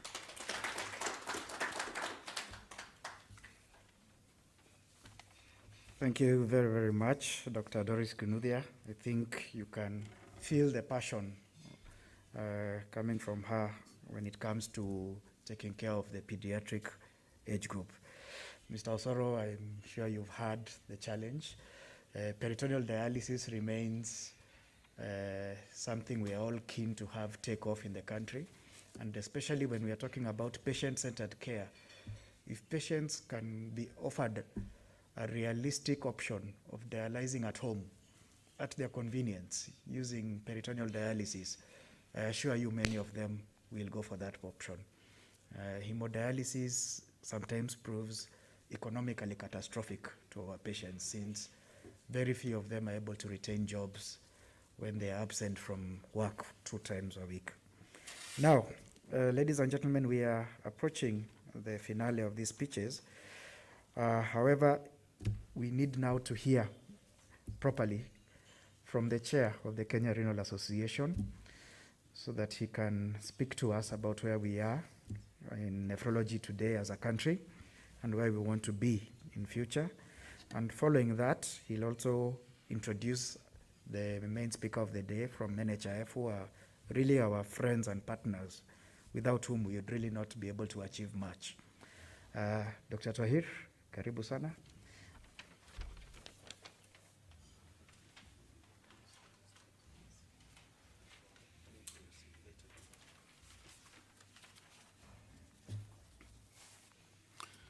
Thank you again, Dr. Wambugu. I'd like to take this opportunity to thank all of you for coming to this very important occasion on launching the World Kidney Day. Before I introduce Mr. Osoro from NHIF, I'll just take this opportunity to say a few words. So as you've heard from all the previous speakers, this is the World Kidney Day. It's being held on the second Thursday of March, and it's done every year globally. It's a global event. This year is a special year in that we are focusing on the patient and telling them that they can live well with kidney disease. The World Kidney Day Steering Committee has declared 2021 the year of living well with kidney disease. This has been done in order to both increase education and awareness about effective symptom management and patient empowerment, with the ultimate goal of encouraging life participation. And that's why we've focused on having patients actually give speeches in this forum. And as you know, we've been doing this even in the past. We always invite patients to attend our annual conferences and to talk to the audience what they go through. So this is not new for the Kenya Renal Association. So I just want to highlight a few points that I think are very important. First of all, it's important to realize that kidney disease is projected to become the 5th leading cause of premature deaths globally by 2040. I think this is something that we all need to be aware of and prepare ourselves. Almost 5 million Kenyans are living with chronic kidney disease, and by this, it's from the mild to the severe forms. And as you've heard, we don't have so many nephrologists in this country. In fact, as we are speaking, we only have 41 nephrologists, and you've heard from Dr. Kinuthia that 6 of them are pediatric nephrologists. There are more than 12,000 individuals in Kenya who have end-stage kidney failure, but there are only about 5,000 who are dialyzing. So what's happening to the other 7,000? Many people still don't have access. Many people are still dying. Kidney transplantation is the treatment of choice for end-stage kidney disease, and there are 6 centers you've heard from Professor Mungai. That's good, and we are growing. Crucially, the onset and progression of chronic kidney disease is often preventable, so we need to put measures on how to detect kidney disease early and measures on how to prevent. It's very important for individuals to go for early checkup, their blood pressure, their blood sugars, and urine albumin. This can go a long way in preventing and slowing down kidney disease. Patients post-transplant undergoing hemodialysis are at a high risk of contracting COVID and increase the mortality of these patients. So the milestones that we've had in this country are great in just such a few years. As you've heard, and again, I always commend the NHIF, and I want to thank our friend Mr. Osore for coming for this launch. He is a good friend of ours and he always supports us. Since the NHIF has started reimbursing hemodialysis in this country, we've had a rapid increase of the number of patients from just 300 patients 10 years ago to about 5,000 patients now undergoing hemodialysis in over 200 dialysis units in the country. And as you've heard, at least each county in the country now has a hemodialysis unit. Another major milestone that we must be proud of, and you've heard from the previous speakers, is the establishment of the East African Kidney Institute. This is a regional center that supports training from not only Kenya, but Uganda, Tanzania. And it trains not only doctors, but also nurses and other personnel related to the kidney diseases. There are more hospitals offering kidney transplants now. There are 6 hospitals across the country, and we hope they'll increase. However, there are many challenges that are still facing us, and we need to address those. I'll highlight them, and I'm very glad that many of the stakeholders are present in this meeting, so we can actually meet during the lunch break and see how we can come up with solutions to solve some of these problems. One of the major challenges is that our nephrologist number is still very low, and we still need to continue training. The other challenge is that the financing of renal replacement therapy is only in hemodialysis, and it only covers 2 out of the 3 sessions that many patients will require. And unfortunately, it doesn't cover peritoneal dialysis adequately, as you've heard from Dr. Kinuthia. One of the other challenges is mushrooming of many dialysis units in the country who are not maintaining standards. And you've heard that transplant is the ideal form of renal replacement therapy. Unfortunately, we don't have an oversight authority who can oversee transplants and maintain their quality and standards. So what plans do we have in the future? One is to set up a transplant authority, and you've heard our lawyer Elizabeth Mbugwa, who's worked very closely with us to come up with a policy, and we've actually come up with a draft bill that we'd like to present to Parliament to be tabled and passed. This will go a long way, and this is the Kenya Organ and Tissue Transplant Services. This is akin to the Kenya Blood Transfusion Services. And what is exciting is the WHO have made a positive effort of gathering its stakeholders to discuss transplantation services in member countries. So not long from now, in fact, there's a global meeting that will happen in mid this year, around July, that is sponsored by WHO. And its main objectives is to support countries. There are many like Kenya, who are at an early phase of their transplantation program. So this is exciting, and we are looking we're very excited for this. The other interesting development that will be coming up soon is the Kenya Medical and Practitioners Dental Council will be carrying out inspections to maintain standards of dialysis units. We've worked closely with them to come up with a checklist. In fact, we are going to distribute the checklist today to all the dialysis units so that they can prepare themselves for this inspection. Responding to Professor Mungai's call that we need to maintain standards, and is working very closely with our friend from UK. I think we can work together to see how we can improve on these dialysis units, but we've reached quite an advanced stage, Professor Mungai, and I'll share with you the checklist, and you can share it with our partners in the UK and let them know that we have this in mind and see how we can work together. The other issue which Professor Mungai has already mentioned, but I'll just touch on it, is that IACI has applied for recognition from the International Society of Nephrology to be a regional training center. I'm sure this will be approved. If this is accepted, it'll go a long way into making this an international training center, really, because we'll be able to collaborate with lecturers from all over the world.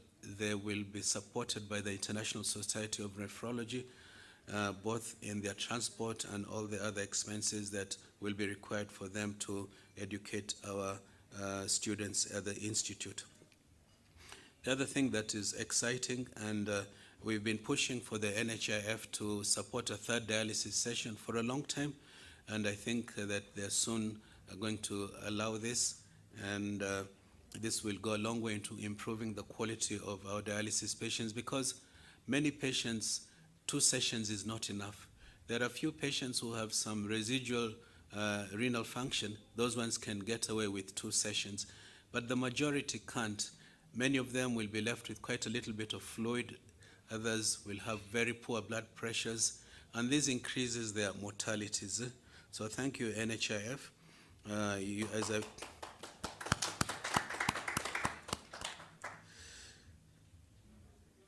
The other issue is that NHIF at an advanced stage of working out a comprehensive package for transplanting patients, and this will also involve the donors. So again, I think since we've clapped the first time, let's clap again for NHIF. The other thing that I think we must touch on, because it's very important, is the COVID situation in this country, and a lot of our patients with kidney disease are actually suffering the most. Many patients in dialysis units have died. A few transplant patients I know have died. And with the availability of the vaccine, I think it's very important that we prioritize our kidney patients to receive the vaccine early enough. So I hope those in the media who are here can transmit this message to the relevant authorities and policymakers. The other exciting thing that I heard from Professor Mungai is that he's got funds to support a registry, a kidney registry. Again, this is exciting. I just want to let him know that we've already got a renal registry in this country. We've got quite a lot of data regarding transplantation and hemodialysis. Our head of our renal registry is Dr. Wala. Unfortunately, he's not here, but I'll make a point of telling him to come and see you and see how we can work together to have a common registry rather than everybody having their own registry. So with those few words, I would like to invite my friend, I call him my friend now because I like what he's been doing with the Kenya Renal Association. Mr. Osoro, can you please come to the stage? Mr. Osoro is the Manager Public Education in the NHIF, and as I said, he's always with us. And again, I want to thank you very much for being here today. Karibu.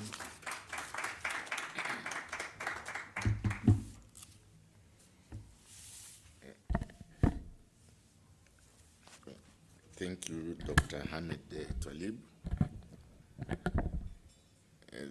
The Executive Committee of the Kenya Renal Association, invited guests, good afternoon.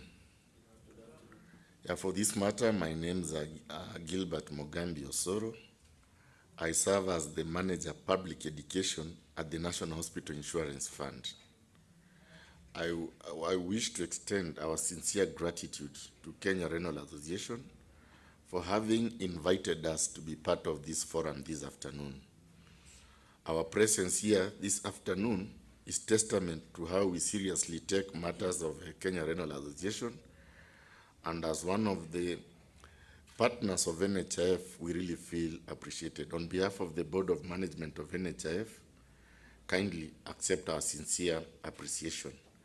Much has been said, and I'll not like to repeat what has been said, but I'll want to take you down the memory lane. Winston Churchill once said that the farther you look into the past, the farther you see into the future.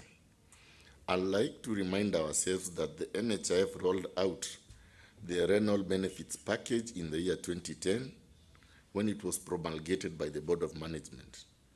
And as of now, as Dr. Twahir has said, we have over 200 healthcare providers that are empaneled to administer the renal dialysis package across the country. And as Twahir said, we have over 5 million Kenyans ailing from chronic kidney disease, and about 5,000 of them are on our NHIF dialysis benefit package.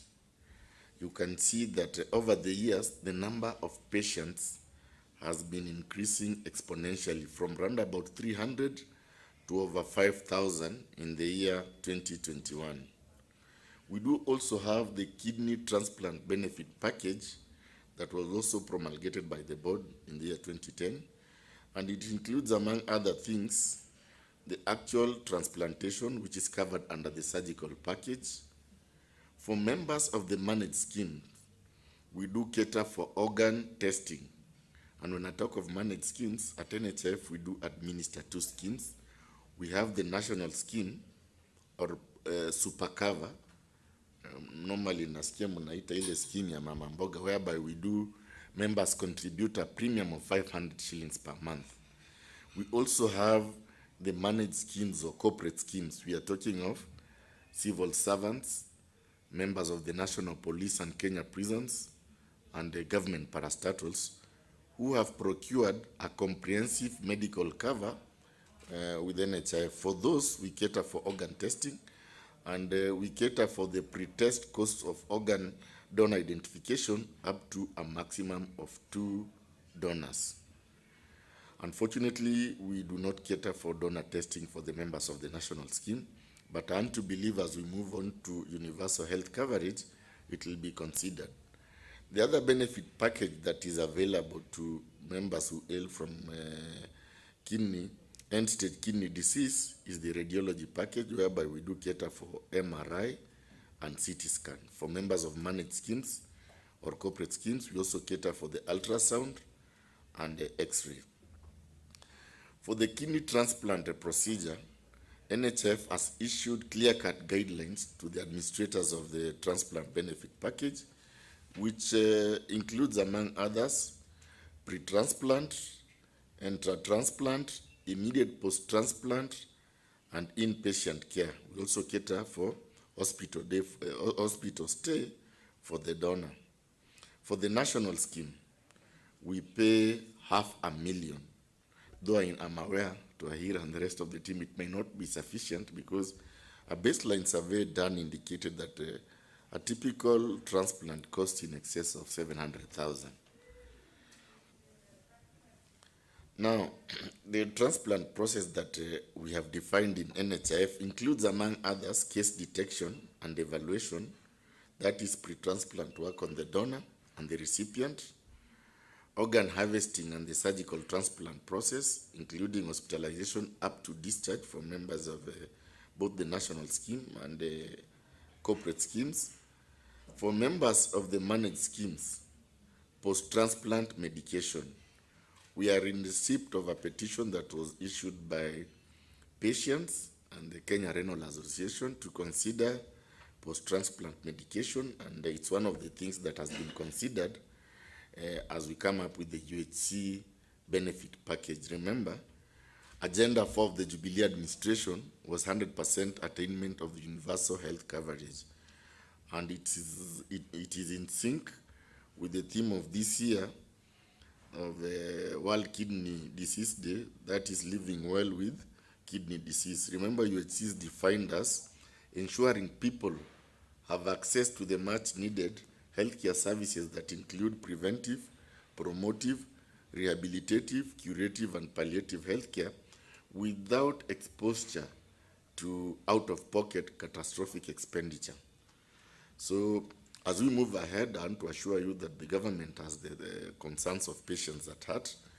In the new UHC dispensation, some of the things that you've raised, including consideration of an additional third session, will be factored into place. I want to report that transplantation has grown exponentially.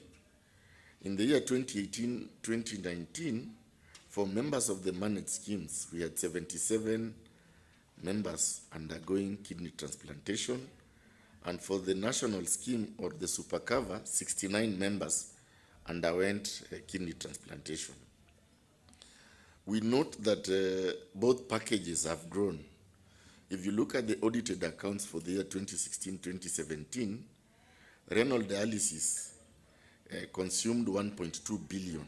In the year 2017-2018, it shot up to 1.7 billion, marking an increase of 41% of the renal dialysis package. If we look at the kidney transplantation package, for the year 2016-2017, we paid 21 million. But in the year 2017-2018, it shot up to 64 million, which was a marked increase of 198%. I want to believe because many Kenyans became aware that we were administering the kidney transplantation package, and partly due to the campaign that was put across by the Kenya Renal Association. There's been this national debate of dialysis versus transplantation, and it's been a thing that has been spoken for a long period of time. And at NHIF, we are listening. We also had a petition from the patients and the Kenya Renal Association, whereby we are telling Kenyans to opt for transplantation instead of dialysis. I'll share with you an hypothetical scenario of two patients. The first patient, let's name him Akinyi, was put on renal dialysis for a period of 5 years. Remember, for the renal dialysis package, the package requirement is that NHIF is obliged to pay for 2 sessions per week or 8 sessions in a month, which translates to 76,000 shillings. If you calculate times 12 months, cumulatively it is 988,000 shillings per year. For a period of 5 years, this amount translates to 4.9 million shillings. If you look at the kidney transplantation benefit package, it is capped at $500,000. The $1 million question then is, do we continue catering for dialysis? My challenge unto you this morning is that a time has come for us to look at the bigger picture. While we have provided a window of opportunity for members to be cushioned from end-stage kidney disease. The question is, will they be on lifelong dialysis? From statistics and from scientific papers, I see many patients on dialysis have an average lifespan of 5 years, and professors stand to be guided. So the question is very clear that it's important for patients on dialysis to transit to transplantation, which has better outcomes. I believe that as we move towards UHC, there will be jurisprudence developed, and I saw the lawyer here, that we need to come up with clear guidelines on how long one can be on dialysis, but encourage members to consider transplantation as an option. We have partnered with a number of healthcare providers to administer the kidney transplantation package, which include, among others, Kenyatta National Teaching and Referral Hospital, Moi Teaching and Referral Hospital, the Aga Khan Teaching and Referral Hospital, MP Shah, the Mater Hospital, Karen, St. Luke's Orthopedic Hospital in Eldoret, Embu County Referral Hospital, Mbagathi, and finally, Medihill. Of particular concern, I see that we have about 5 public hospitals administering the kidney transplantation package. Perhaps the time has come to consider that in future, with the training that you are offering, all 47 counties can be able to administer the transplantation benefit package. We note from our database that there are challenges facing kidney transplantation in this country, whereby we have fewer people are willing to donate kidneys despite the surging transplant requirements in the country. And KRA has cited organ shortage, but I want to believe in the fullness of time, once the bill for cadaver organ harvesting is passed, then issues of shortage will be a thing of the past. And the number of Kenyans seeking kidney transplant has steadily risen from a paltry 100 patients, 20 patients in the last 10 years, to over 200 patients currently. And the number is continually growing. While NHS's decision to support patients in defraying the upfront cost of surgery is commendable, the subsequent failure to cater for long-term costs of immunosuppressant drugs reveals an irrational approach. Waswahili wanasema mgalu mnyonge haki yake mpe.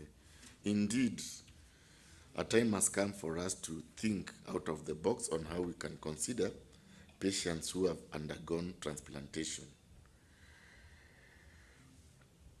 Of course, the renal dialysis package is accessible, and we are paying 9,500 per session, and it's capped at 2 sessions per month. But going ahead, we are working closely with the regulator, that is the ministry and the Kenya Renal Association, to see how we can cater for an additional session. And at NHF, we are saying, all is not lost. You can always appeal to the manager benefits and the manager claims and case management to consider the need for a third session, so long as it meets the need for medical necessity. There are local gaps that are hindering the successful implementation of the kidney transplantation package. One is the legal mechanism governing organ donor donation in this country. Secondly, the number of experts that are involved in kidney transplantation. There's also the issue of costs and maintenance drugs. I'd like to respond to some issues that were raised by the earlier speakers. I'll start with what a professor raised on establishment of a kidney registry. Now, NHIF has the largest custody of patients' data in this country. We have also been thinking of establishing a registry. I want to assure you we are ready and willing.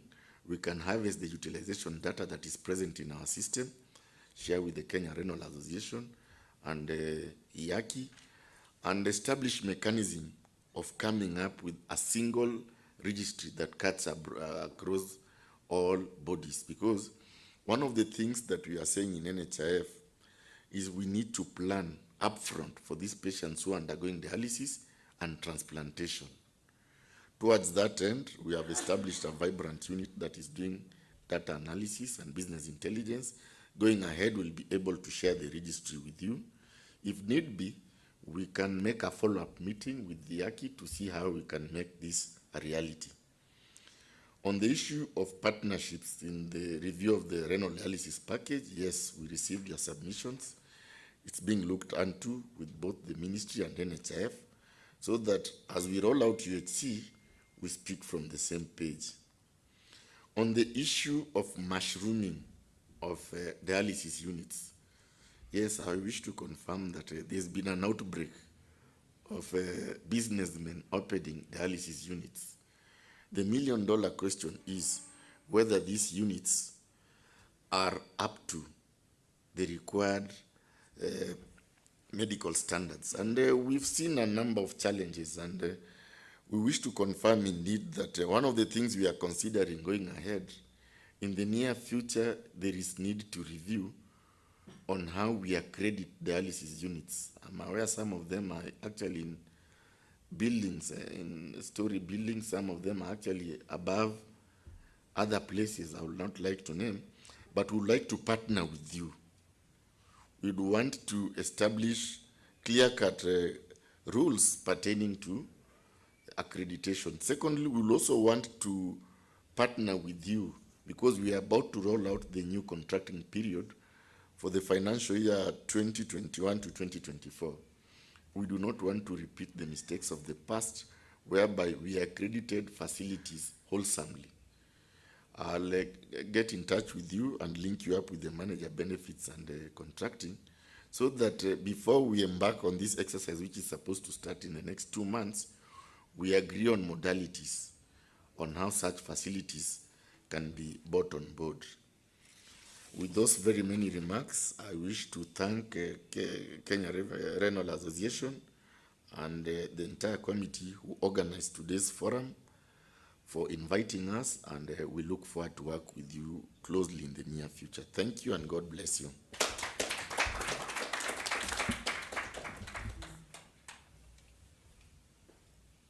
Thank you very much, Mr. Osoro, on behalf of NHIF. You are really the partner who makes our dreams and aspirations come true. And rest assured that as KRA, we will always be available for in any way that you need us to be. So we are very encouraged by your plans for increasing frequency of dialysis for our patients, embracing the transplantation model that patients should just wait for a transplant as they get dialysis, but their end objective must be transplantation.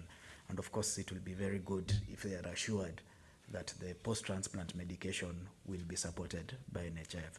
So thank you again. So ladies and gentlemen, I think NHIF deserves a round of applause. Now, we want to have a cake cutting ceremony. For those of you who are not here earlier, Dr. Eva Jenga addressed this gathering earlier and warned us not to overindulge in this cake cutting, but it's a traditional African practice that we must eat in any celebration. To guide us in this will be Dr. Doris Kinuthia, Ms. Nancy Wangombe, and Rosemary. Rosemary is a partner and a friend of Kenya Renal Association. She works with Medix Management Services. They really have worked with KRA for decades now, and our relationship is more than that of service provider and partner. So if the cameras can span to where the cake cutting will be happening, and then Nancy, there is a mic over there which you can unmute. And we are trying to follow all the COVID regulations, so you'll find that there'll be saucers available for the cakes to be cut into. There are also gloves, and you have the sanitizer. Yeah, just bring it. It's a trolley. It moves. Let's come with it here. I want to assure the audience that we will not finish this cake. I don't know, Evans, where will the balance be taken? We'll see about it. So let's allow Rosemary to take us through the cake cutting event. Good afternoon, everybody.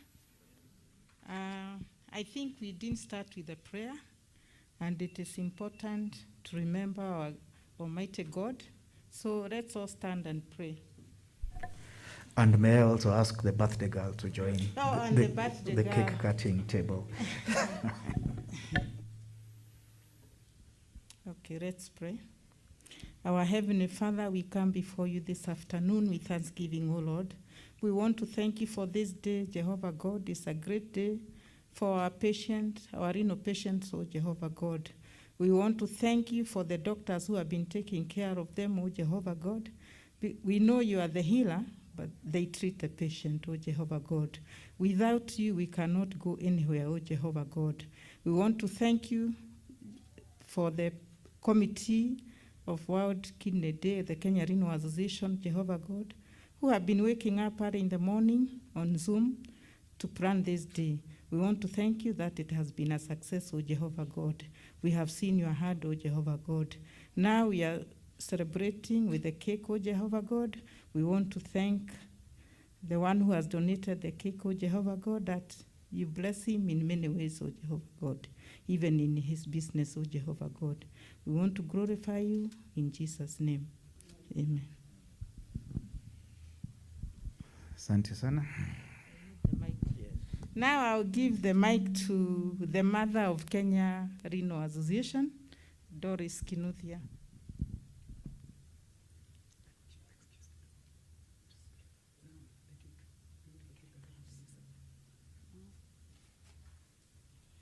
Um, 11th of March is indeed a very, very important day, not only to the nephrologists and the renal nurses, but also to the world and to our general population, because it is the day that we emphasize the importance of your kidneys and the importance of looking after those kidneys. It has been said that we must thank the healthcare workers who are involved in the care of these patients. And I can tell you, because I've been in this work for many years, it is not an easy job. You look at people like Professor Mark Legel, they have weathered that storm so that they can, with the help of God, save and salvage the lives of very, very, very sick people. We know that in many diseases, whether it is cardiac disease, whether it is diabetes, whether it is those urological problems that Mungai operates on, that many of them will go into kidney failure. And with the help of people like Gige, Mark Legel, Twahir, and others, they are able to actually pull these people out of the AKI, and many of these people will go home. So I think we need to give a very big thank you and clap for all the healthcare workers who are involved in the care of these patients. Now, the work of the likes of Twahil and myself will be useless without people like Nancy. The nursing profession is dedicated to really helping these people. The many hours that they spend on these patients, the many kind words and encouragement that they give to these patients, and the sacrifices in their own private life that they make for the sake of these patients should not be forgotten. So we thank the nursing services from the bottom of our hearts for really working with us. So this, even as we are here enjoying this cake, we would have liked to have many patients, renal patients, because there's no significance of us being trained as renal healthcare workers without our patients. We need our patients. So I can feel a big void, a big emptiness, because I'm not seeing those crowds that we usually see on the World Kidney Day. And the children who walk with us, The prisons band is in front and the children are so joyful and they're walking. I'm missing that. But we can visualize it in our brains. So for those patients who are not here, you are dear to us and we remember you. Even as we are going to partake of this cake, we wish you God's blessings and we pray that you will not give up because everybody has a purpose in this life. And we wish you all, our dear patients. And oh, we have one. So thank you. So on behalf of the kidney patients, maybe you can say one word or two.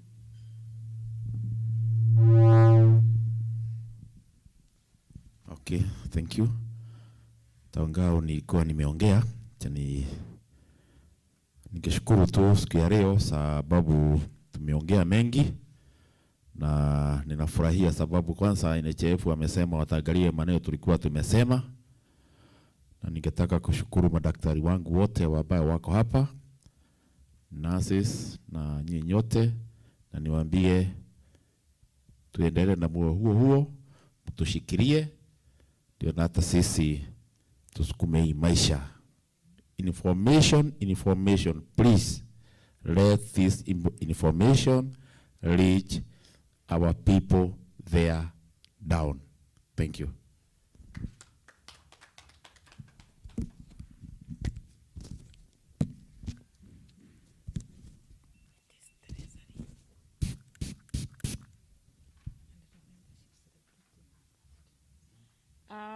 Yes, we should get to the cake cutting, but before we do that, we have a young lady here who is celebrating her birthday. Does it always fall on the 11th of March? Eh? So you're a World Kidney Day, baby. It's a lucky day. Am I supposed to say something? No, I had already spoken, but yeah. Thank you. Okay, then. I hear Wambogo wants to sing happy birthday to you. Please, go ahead. Just be cutting the cake, then as we eat, we'll make merry and sing. Okay, thank you. So now I think we shall start the cake cutting ceremony. And this will be led by our two beautiful ladies here. Please go ahead. And the chair. Could we also have the chair of the IACI here in front? And the father of Kenya Renal Association. Does he know himself? I think that's you. Karibu. Well, they need gloves. Are you going to say kata? No, I don't know how to say. Kata. He should do as the owners. He knows how to kata. Kata.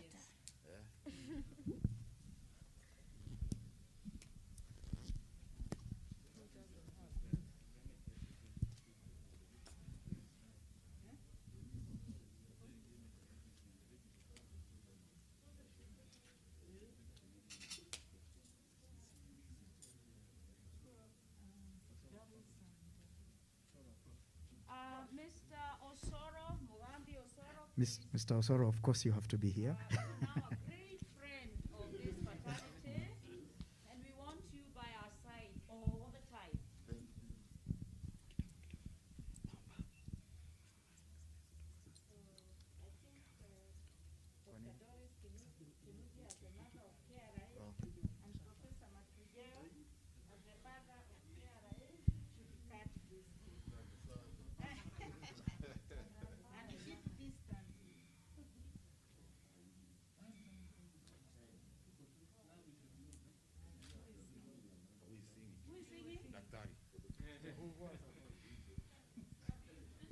Oh, Kabinga. Is it happy birthday?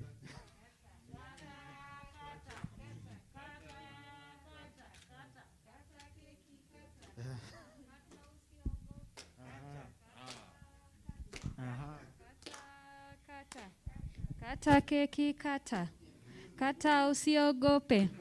Kata. Kata kata. Leo ni sikukuu ya World Kidney Day. Kata kata. Kata usiogope. Kata kata. Kata kata. Kata kata.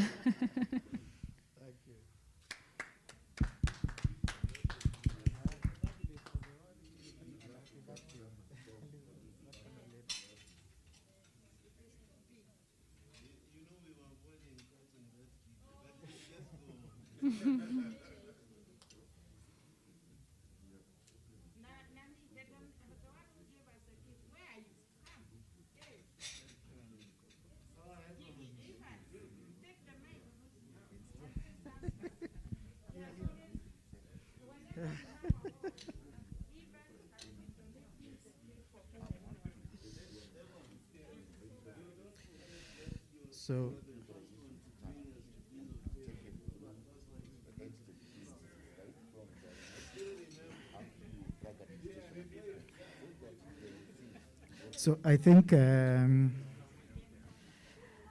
that's enough. So, John, utatumia cake. Haya.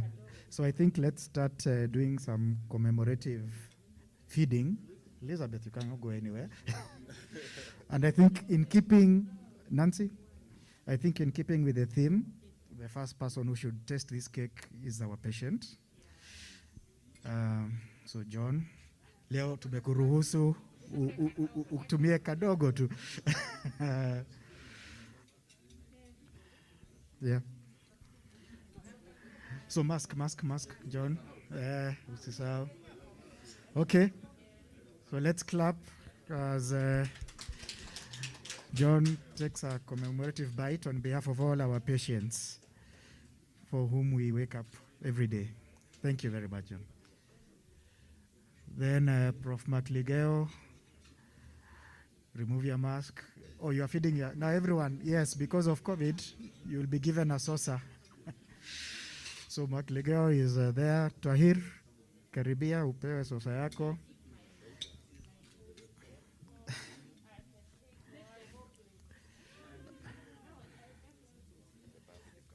Yes. And then, yes, Tahir. And then Rosemary, please feed the birthday girl. Birthday to you. Happy birthday to you. Happy birthday, dear Elizabeth. Happy birthday to you. Hey. Yeah. Okay. So as we carry on with this unhealthy activity, I want to invite Dr. Baga, Dr. Hussein Baga, to please come and give the vote of thanks.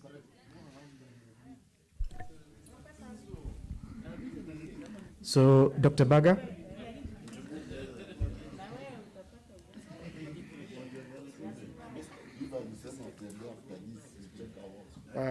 Dr. Baga was an integral member of the World Kidney Day organizing team, and it's appropriate for him to give the vote of thanks and recognize everyone who played a role in making this day a success.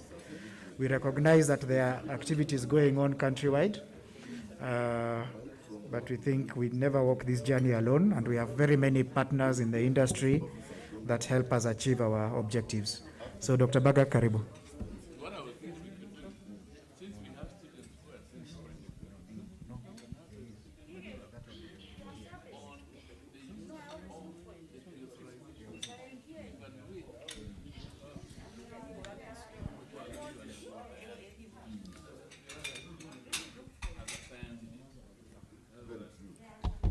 Okay, good afternoon.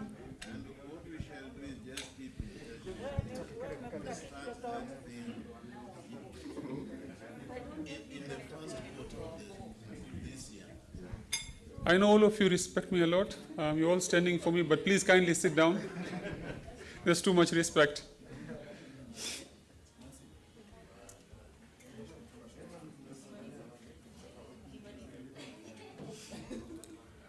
So, I can see all of you are feasting on the cake.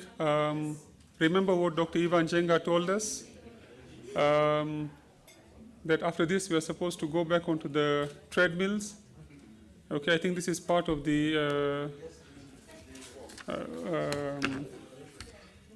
requirements that after eating such an unhealthy diet, we do need to exercise as well. So we have come to the end of the World Kidney Day 2021, and it has been a remarkable journey to have come to an end for this ceremony. As has been said by many of our esteemed speakers, the theme of this World Kidney Day 2021 was living well with kidney disease, which, as we said, is very, very appropriate for our patients, because we are now moving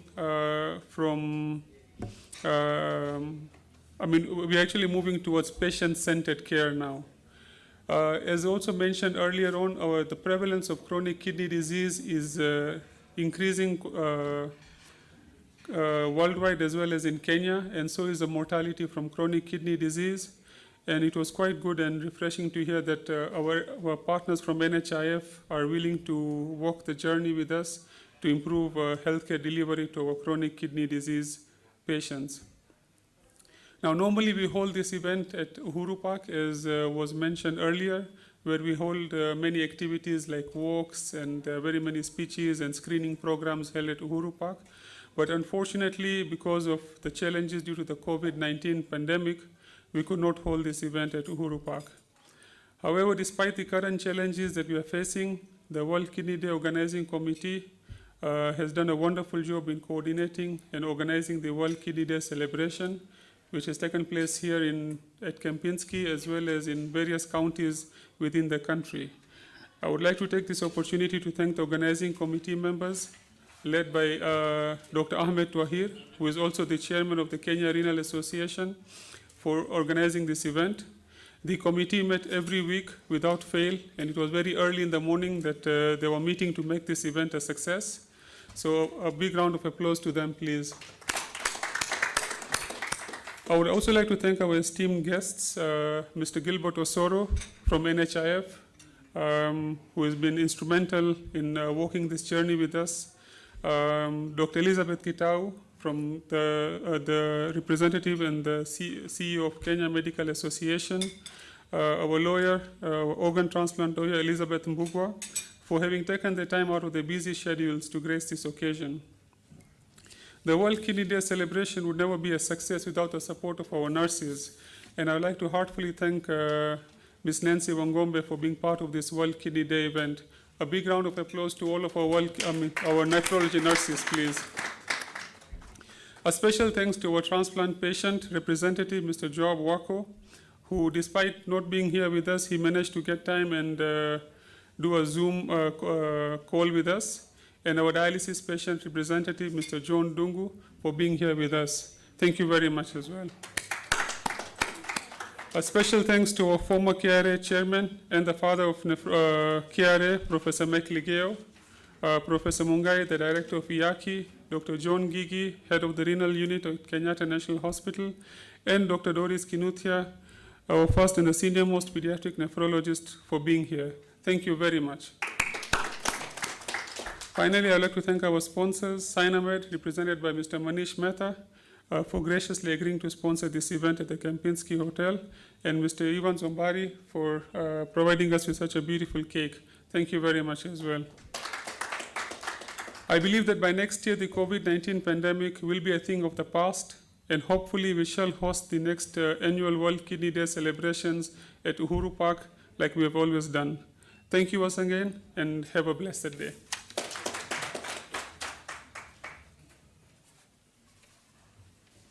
Thank you, Baga, for that. So, ladies and gentlemen, that has been the World Kidney Day COVID era. We hope this will be the last time we have to do this. We recognize a lot of the other activities that are going on in all the other counties, screening activities, and we are together. We just thought it would be important for us to come together and talk as one community in this event. So, have a good day, everyone. Take care of yourselves and continue to take care of our patients. and we meet again next year. For those who are here, I'm told there is a meal to be had before you leave. Skajes, kindly run the videos for the Zoom audience, after which you can end the broadcast. Thank you all. My name is Dr. Ahmed Twahir. I'm a consultant physician and kidney specialist working at the Parklands Kidney Center. My name is Susan Mbwanga. I work at the Parklands Kidney Center as a dialysis nurse. Okay, first I just want to introduce the issue of World Kidney Day. The World Kidney Day is a global event that occurs every year on the second Thursday of March every year, and its objective is to create awareness among the community about kidney disease. We encourage the relatives, please don't make your people think that because they have kidney failure, that is the end of their life. Once you've been diagnosed with kidney failure, this is not a death sentence. When it is the employer, let the employer understand that this person is able to perform. It's only that we have to give this person a few days to go and have his treatment, or some off hours to have dialysis, and then they come back at work. The nurses, when your patient comes, don't just hook the patient on the machine. Talk to them. Inform, give them all the information, give them the courage, and the type of dialysis they are doing. Give them adequate dialysis. Involve them in the treatment. We encourage people, when they have kidney disease, let them see their doctors. If you've detected at an early stage, the doctor may be able to offer you some treatment to slow down the progression of kidney disease. So instead of getting kidney failure, let's say in 2 to 3 years, you might get kidney failure in 10 to 15 years. But unfortunately, if you come very late, then there's very little the doctor can do apart from offering you dialysis or kidney transplantation. Adequate dialysis is very important, whether it is hemodialysis or hemodiafiltration. Kenya has carried several successful kidney transplants for nearly 20 years, and the numbers of transplants have been increasing. As relatives, let's have that courage of donating the kidney to our people. Living with one kidney is normal. As the chairman of the Kenya Renal Association, my objective is to coordinate activities throughout the country to make this day a success in terms of creating awareness. If you don't accept your disease, you will never live a normal life.